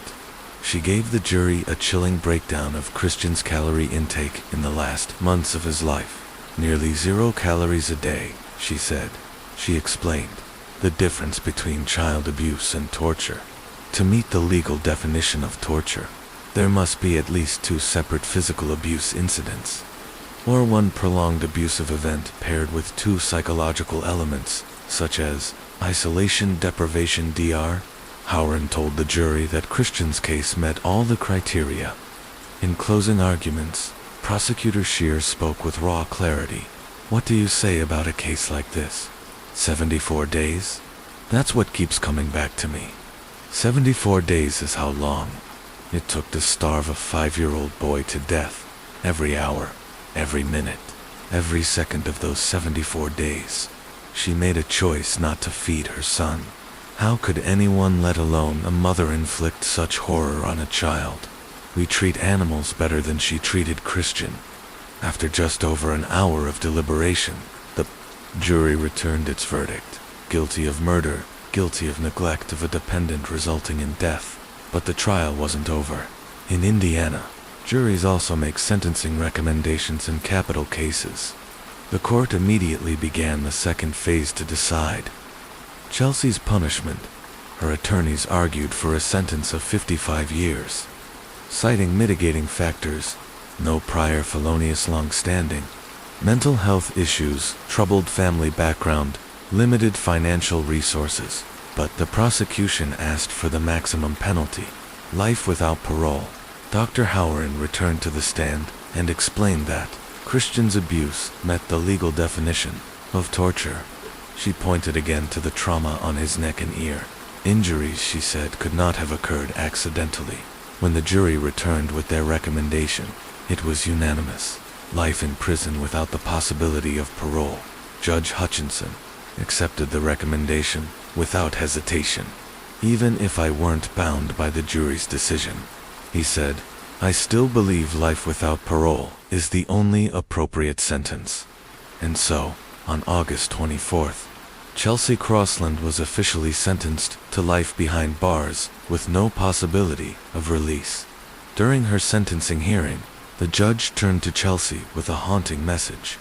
"There are people out there who hope you receive the same treatment as Christian, but I would rather the scales fall from your eyes and that you spend the rest of your life in horror." Chelsea Crossland is now serving a life sentence without parole at the Indiana Women's Prison in Indianapolis. A private memorial service was held for Christian Ray Crossland at the Williamson Spencer and Penrod Funeral Home in Portland, Indiana. After the service, he was cremated, and his ashes were entrusted to the people who had truly loved him in life. In the months that followed, Trevor, the man who helped raise Christian, got a tattoo over his heart in the boy's memory. The inked image shows him and Christian walking hand in hand down a fishing dock. Beneath the words, "You'll never walk alone." On April 1st, which marks the start of Child Abuse Awareness Month, local mothers Shelley Pfeffer and Vivian Pryor organized a public candlelight vigil for Christian at Hudson Family Park. Around 50 community members gathered to mourn the loss and remember the life of a boy who should still be here. Vivian, holding back tears, told the crowd, "I didn't No Christian personally, but I'm a mother to a 7-year-old and a 5-week-old, both boys. They are my world. I couldn't begin to imagine life without either of them.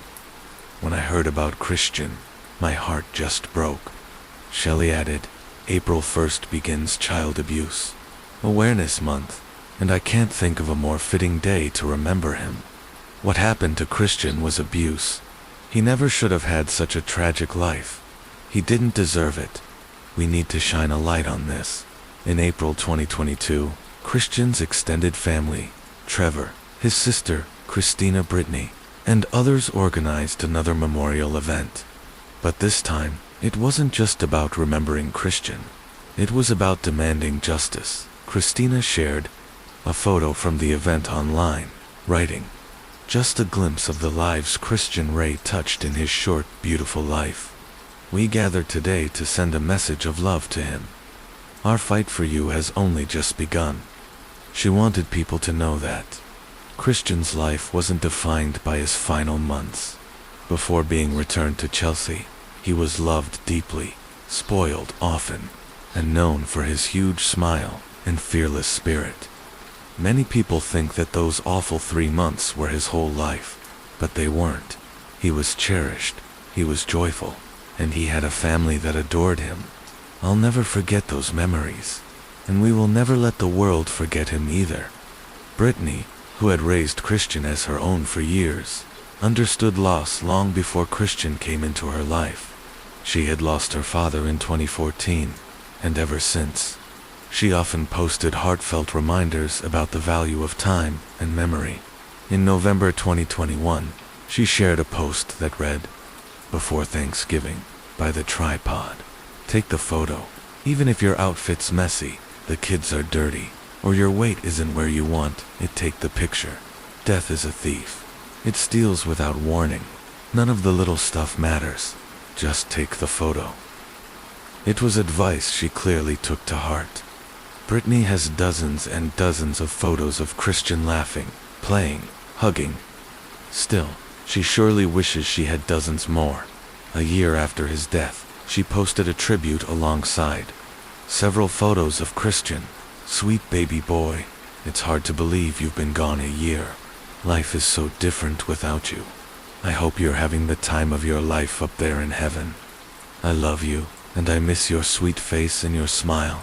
I can still hear your laugh in my head. Until we meet again." Trevor and Brittany still celebrate Christian's birthday every year.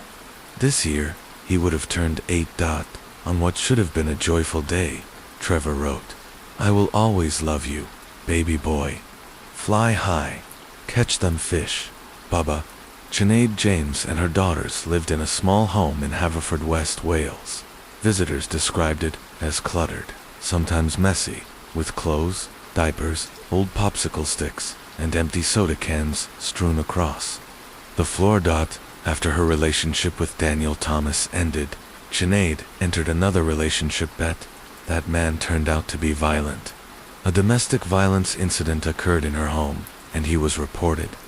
Following the incident, the Highwell DDA University Health Board, the local NHS authority, filed a multi-agency referral process similar to a child Protective Services CPS referral in the U.S. Their goal was to connect Sinead and her daughters with mental health services and support, though specific records weren't released.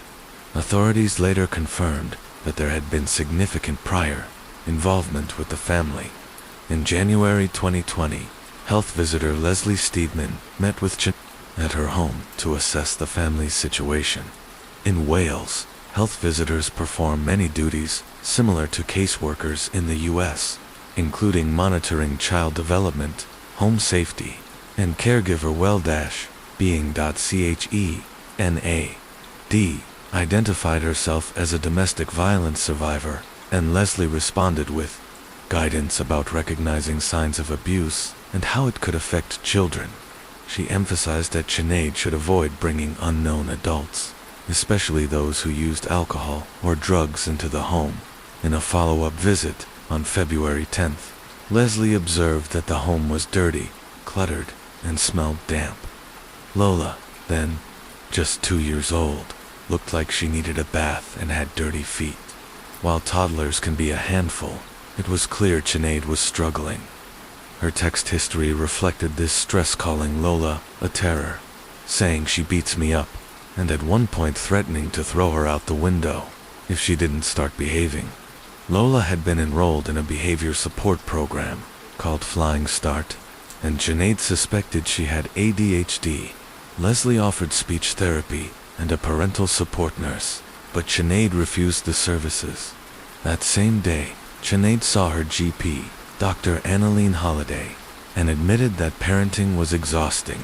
She said Lola stayed up until 2 a.m., threw food at her, and that she was experiencing flashbacks from past abuse. The doctor prescribed antidepressants, which Sinead later claimed helped. Later that month, Sinead received a Facebook friend request from a complete stranger named Kyle Bevan. He described himself as a recovering crack and spice addict, but he was still using alcohol, Xanax, Valium, amphetamines, and marijuana hardly clean. He had a daughter from a previous relationship, but was not in contact with her, despite saying she was afraid of men due to her past trauma. Sinead and Kyle began a relationship almost immediately, and within days of their first conversation, Kyle moved into her home, where 3 vulnerable young children lived. Soon after Kyle's arrival, the children began showing signs of injuries, especially Lola, who was too young to articulate what was happening to her. On April 19th, while she slept upstairs, Kyle messaged her saying Lola had fallen down the stairs at 2 a.m. and bloodied her nose. A week later, Sinead noticed a scrape on Lola's chin, which Kyle dismissed as a minor fall, calling her a crazy kid. Despite these incidents, Sinead continued to defend Kyle, saying he was good with the children. He cooked for them, bought them treats, and sometimes played with them. But Kyle's mood was unpredictable. One moment he'd say Lola was fun to be around, and in the next, he'd complain, "Too many kids in the house, just doing my head in." Under normal conditions, Leslie would have returned in April for another in-person check. But 2020 lockdowns due to COVID-19 halted face-to-face visits. She maintained contact over the phone, but Sinead never disclosed that Kyle had moved in or that Lola had sustained more injuries. In a May 4th text, Sinead described Lola spitting at Kyle and making a horrible noise, possibly trying to express her fear or discomfort. At night, she screamed when Kyle was near. Lola's injuries became more serious. One day her lip was cut open, and Kyle claimed she had fallen from her bed, saying she was standing in her cot and dropped quickly, bit her lip on the way down. I tried to help, but she kicked off. He then guilt-tripped Sinead, texting, "I feel like you don't trust me anymore. Lola needs to get used to me, babe. I'm not the devil. I think the world of that little girl." And Sinead believed him. By May 10th, things had escalated. Lola's baby sister had a black eye. That day, Casey Morgan, Sinead's best friend and neighbor, noticed the bruise and took a photo. When she asked what happened, Sinead claimed the baby had an accident while Kyle was watching her. Casey was alarmed. She disliked Kyle and urged Sinead to remove him from the home, saying she didn't want someone like him near her children. Both Sinead and Kyle regularly used drugs.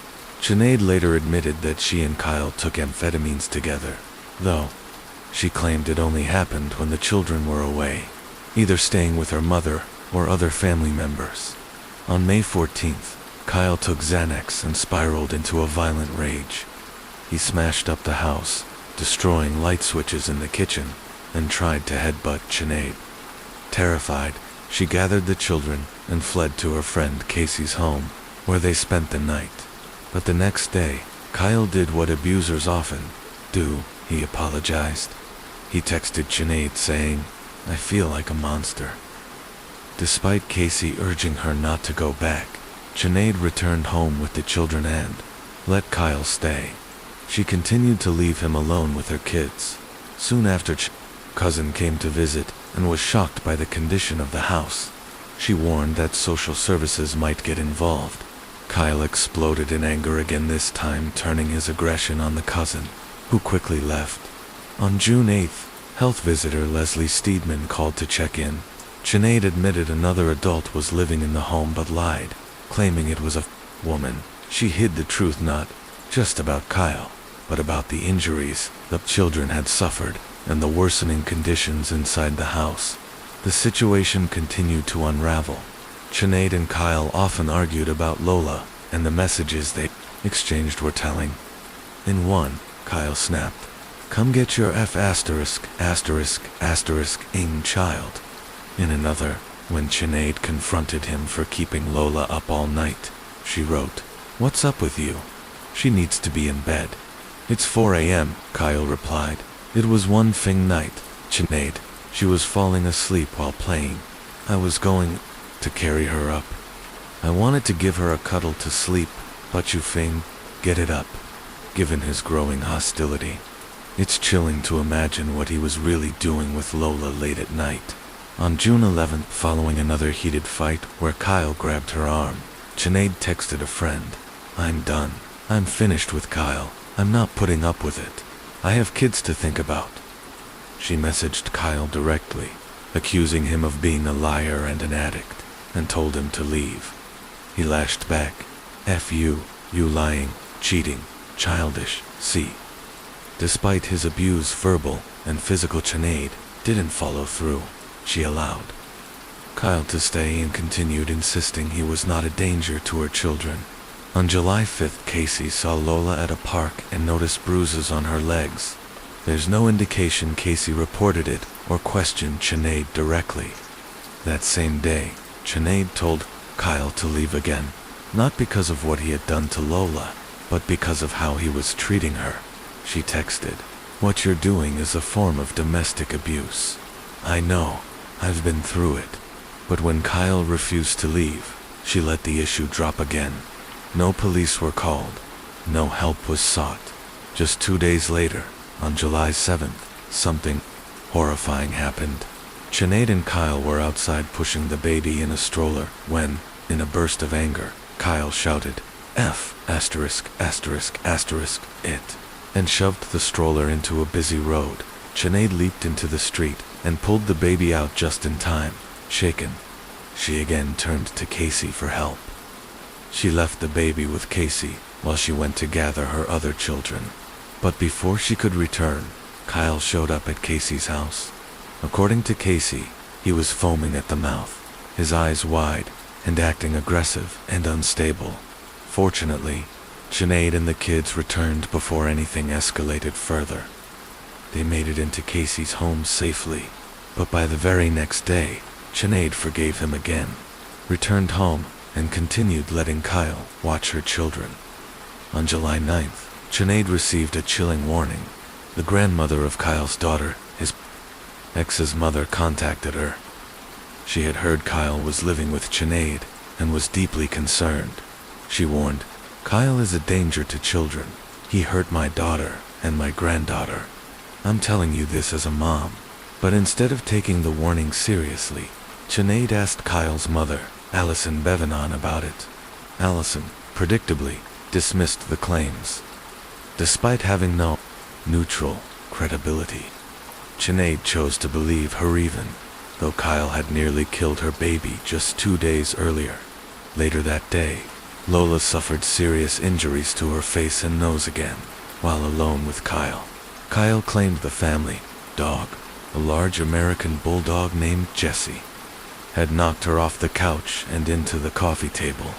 Lola's nose looked broken, and she had finger-like marks on the side of her neck.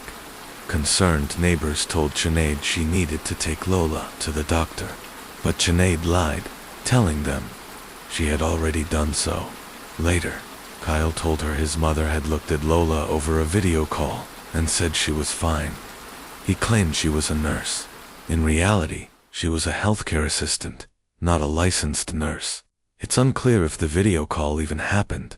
Regardless, Sinead never took Lola to a doctor, not then, not ever. In fact, none of the children were ever taken for medical care despite repeated injuries under Kyle's watch. The next day, Sinead left Kyle alone with Lola and the baby again.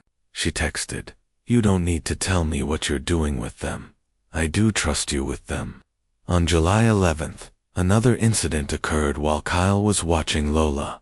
Whatever happened, it was bad enough that Sinead texted him, "Don't feel bad." She never publicly explained what happened that day, but something changed in the days that followed, because by July 16th, she was asking Kyle for his date of birth, likely to provide authorities with his personal details. Sinead had grown suspicious enough of Kyle that she wanted to run a Clare's Law check on him. Also known as the Domestic Violence Disclosure Scheme, Clare's Law allows police in the UK to inform someone if their partner has a history of abuse. It was named after Claire Wood, who was murdered by her ex-boyfriend in 2009, but when she asked Kyle for his date of birth to submit the request, he refused, saying, "I don't have to give it to you. They won't find anything on me." Even with red flags piling up and her own suspicions rising, Sinead did nothing to remove Kyle or her children from the dangerous situation. That evening, Lola was supposed to stay with Sinead's mother, but her mom called to say she wasn't feeling well, so the toddler stayed home. Between 7 o'clock and 8 p.m., Sinead went to bed, leaving Kyle downstairs alone with Lola. Kyle would later claim that he played with Lola, took Snapchat filtered pictures of her, and then put her to bed. But just after midnight, around 12:10 a.m., on July 17th, Sinead was woken by a loud bang, followed by Lola's screams. She went to the children's bedroom and found Kyle holding Lola, saying, "She's all right." She banged her head, "I've got this," without even checking Lola's injuries or offering comfort. Sinead believed him and went back to bed. Over the next 4 hours, Kyle brutally beat the 2-year-old girl at 4:26 a.m. He took a photo of Lola's back, covered in bruises. In that image, she was still able to sit upright, conscious, but visibly hurt. You could still see temporary tattoos on her arms, the kind you find in cereal boxes. It was the last time she appeared awake. Sometime after that, Kyle continued the relentless assault at 6:30 a.m. He Googled the phrase, "My 2-year-old child has just taken a bang to the head and gone all limp and snoring." He also searched for signs of loss of consciousness. By 6:37, he had taken a screenshot of a website stating that if a child has excessive bruising, swelling, or unconsciousness, you should call an ambulance immediately. He did not call. Instead, he took more pictures. This time, Lola appeared limp and unable to sit up. Her head, eyes, and lips were swollen and badly bruised. In the photos, she was clearly unconscious. At 6:40, Kyle called his mother, Allison Bevanon, but she didn't answer. He sent her the images instead. She didn't see them until 6:55. When she did, she immediately texted, "You need to take her to the hospital right now." But I didn't sing. He propped up his phone and filmed a 22-second video that no one should ever have to watch. In it, he tried to make Lola stand on her own, but she collapsed. Falling backward to the floor with an audible thud, Kyle picked her up, set her on the couch, and muttered, "She's gone. She's gone." He sent the video to his mother at 6:58 a.m. Even then, his mother didn't immediately call for help. She texted back, urging him again to wake Sinead and call emergency services. Minutes passed. Kyle did nothing. At 7:20 a.m., he finally woke Sinead and told her that an ambulance was on its way because Lola had fallen down the stairs and was limp. He even showed her a piece of Lola's bitten off tongue, as if that explained it. But there was no ambulance because he still hadn't called one. At 7:28 a.m., nearly an hour after his first Google search about head trauma, Kyle asked his mother to call emergency services. At 7:29, Allison finally dialed 999. In the call she said, "She's 2 years old. She has ADHD. She fell down the stairs. They can't wake her up. She's unconscious." She told the dispatcher the child was floppy, had a huge lump on her head, and that Kyle hadn't called earlier because he didn't have credit. The dispatcher calmly informed her that emergency calls don't require credit. A minute later, at 7:30, Sinead placed her own 999 call. She repeated the same false story, that Lola fell from the top of the stairs, that her head was swollen, and that she'd bitten off part of her tongue. She added, "The bloody dog, I have barged her, and she fell." While Sinead was on the phone, Kyle continued taking photos and videos documenting Lola unconscious and snoring on the couch. At 7:34 a.m., paramedics arrived. Kyle claimed again that the dog tripped Lola, causing her to fall down the stairs. They noted that her face was swollen, bruised, and that she appeared wet. Oddly, she wasn't wearing a diaper, even though she usually wore one to bed. Lola was still alive, but barely. She was rushed to Withy Bush Hospital by ambulance. After a brief conversation with police, Kyle and Sinead followed her to the hospital. There, they were joined by Sinead's mother and Lola's biological father, Daniel. At the hospital, Kyle became aggressive when doctors asked about Lola's injuries. He threatened to rip up their notes and got into a heated argument with Daniel, even challenging him to a fight. While everyone else was shattered, Kyle didn't even pretend to care. When it became clear Lola needed more intensive care, she was transferred to Noah's Ark Children's Hospital in Cardiff. Sinead and her mother followed, but Kyle went back home. Police arrived at the house around 11 a.m. Kyle didn't answer right away. When he finally let them in, they noticed he had been vacuuming the living room floor, a suspicious act, considering the house had otherwise been described as filthy and chaotic. Every room was cluttered, clothes on the floor, trash on surfaces, even open cereal boxes on the stovetop burners. A table in the living area was littered with cigarette butts, wrappers, and cleaning products, but the bathtub was spotless, freshly cleaned, suggesting an attempt to destroy evidence. During the search, officers discovered Lola's pajamas in the corner of the living room. They were wet, stained with vomit and blood, and they told a much darker truth than the one Kyle and Sinead had tried to sell. When officers questioned Kyle about his mobile phone, he lied and said he didn't have one. But moments later, they heard it ringing. It was hidden under a blanket. When they made him hand it over, Kyle repeated the same story. Lola had fallen down the stairs, pushed by the dog. He claimed he was in the kitchen making cereal when he heard 3 massive bangs from upstairs. He told police she must have taken her nappy off, walked to the top of the stairs, and fell. "I came running, and she was just lying there, out cold and snoring. I thought she was choking on her tongue." Kyle said he moved her to the couch, dressed her because she was cold, and attempted CPR by blowing into her mouth. But then he began blaming Lola. He described her as accident-prone, a nutcase, and even an idiot. He said she was always falling and smacking her face, that she was hyperactive, and that she was being tested for ADHD and autism. It was clear he was trying to convince the police that Lola was to blame for her own injuries.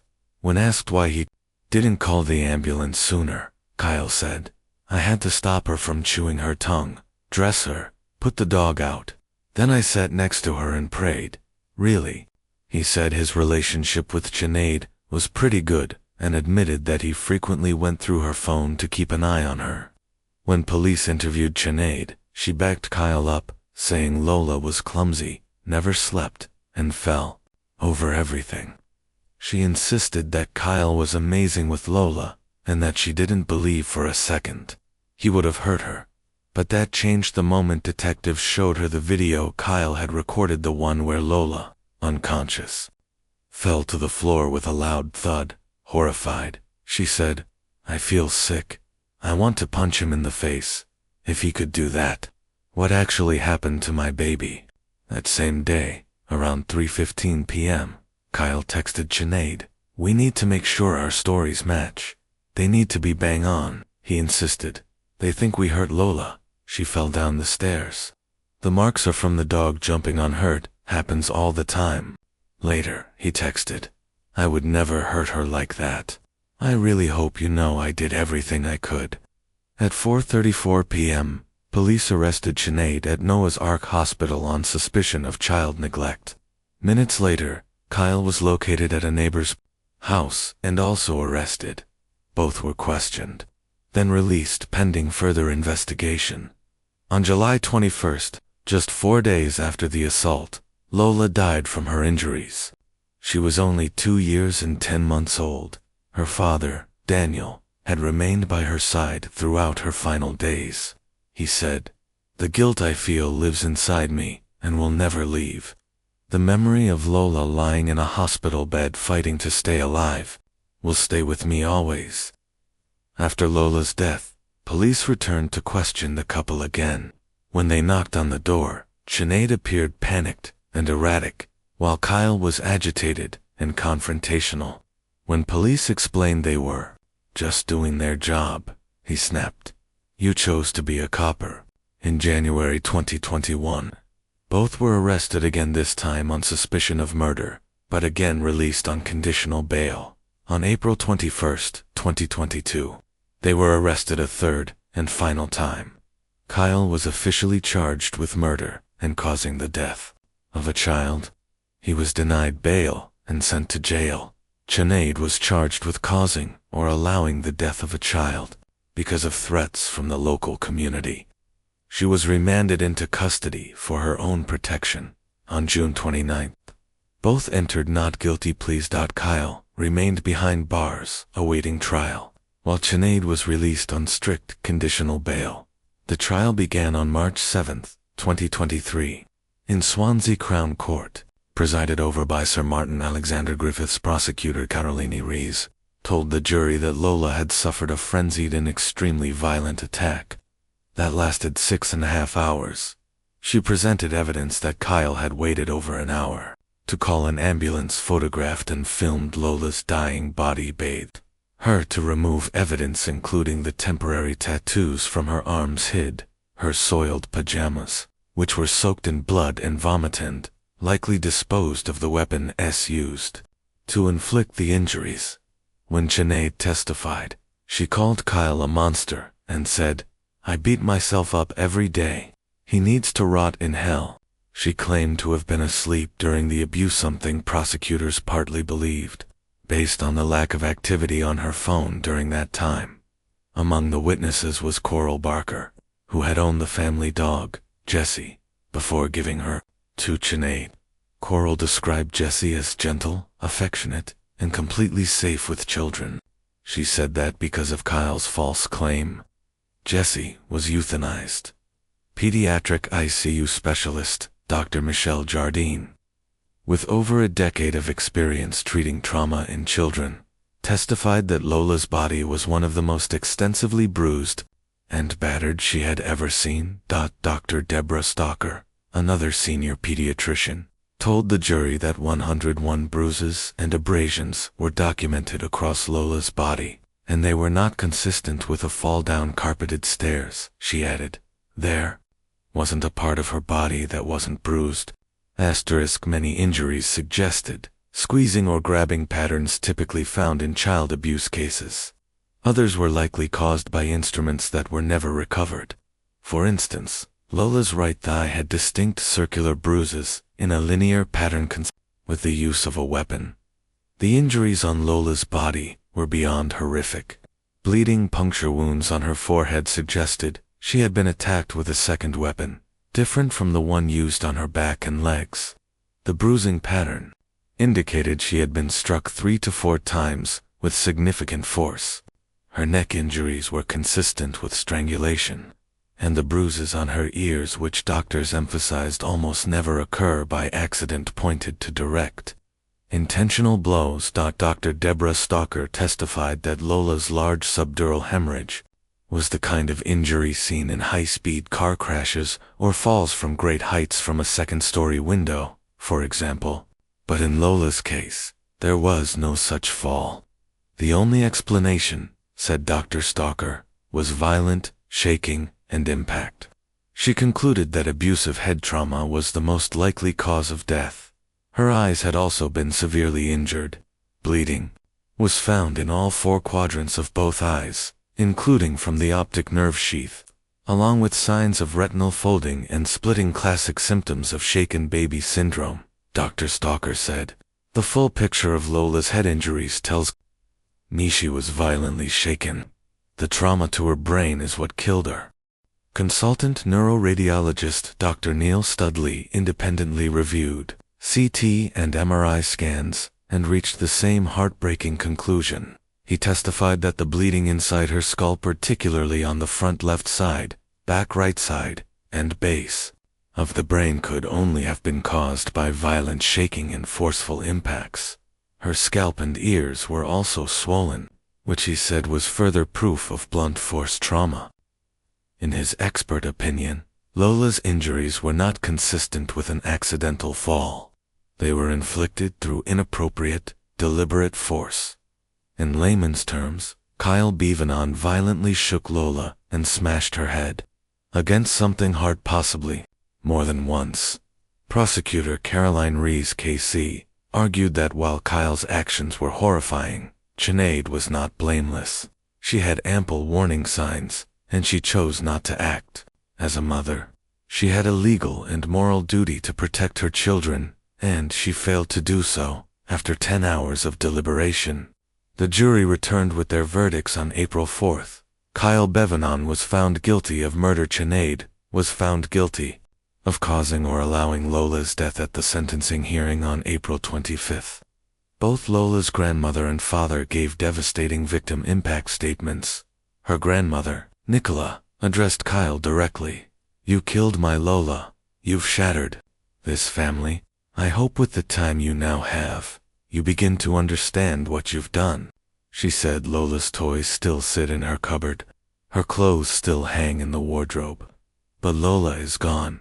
Nicola added that she lives with guilt, because the night her granddaughter needed her most, she had called in sick. Lola's father, Daniel, mourned the future his daughter would never have. "I had dreams for Lola, that she'd grow up happy and healthy, with courage and confidence to be whatever she wanted. But I will never know her as a teenager or a woman. All I have now are memories of a beautiful baby." Before passing sentence, Justice Griffith carefully weighed the facts.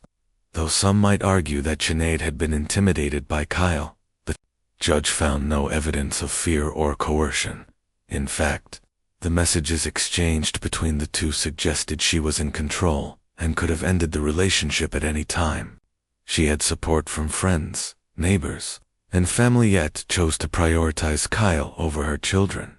He sentenced Sinead to 6 years in prison, of which she must serve at least 3 before being eligible for release on license, a form of parole. As for Kyle, the judge noted his utter lack of remorse. "You began hurting Lola shortly after midnight, and didn't stop until she was unconscious at 6:30 a.m.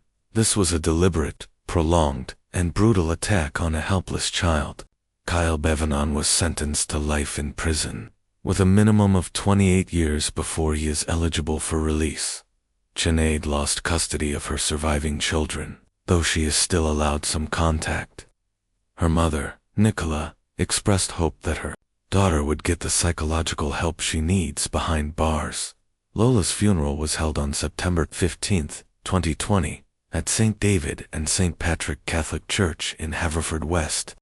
Her pink and white casket was taken to the cemetery by horse-drawn carriage.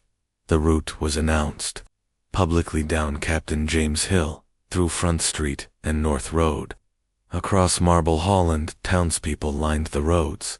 They were invited to cheer, clap, or release a balloon, not just in mourning, but to celebrate the short life Lola had lived. She was laid to rest at Thornton Cemetery, outside her home. A memorial grew, filled with flowers, teddy bears, and toys. One family friend, who asked to remain anonymous, said, "I knew her all her life. Lola was always smiling. She had the cutest little grin. I have so many beautiful memories of her. This tragedy has devastated us all." Local councillor Thomas Tudter echoed that sentiment. "This was a tragedy of unimaginable scale. The entire community is shaken. I don't think this town will ever be the same again." The town of Haverfordwest remains in a state of shock. After Lola's death, the National Society for the Prevention of Cruelty to Children (NSPCC) called for a full investigation, what's formally known as a child practice review. The NSPCC's local director, Tracy Holdsworth, urged the government to make child protection a national priority, stating, "This review must be thorough in identifying whether more could have been done to safeguard this little girl, and how agencies can work more effectively together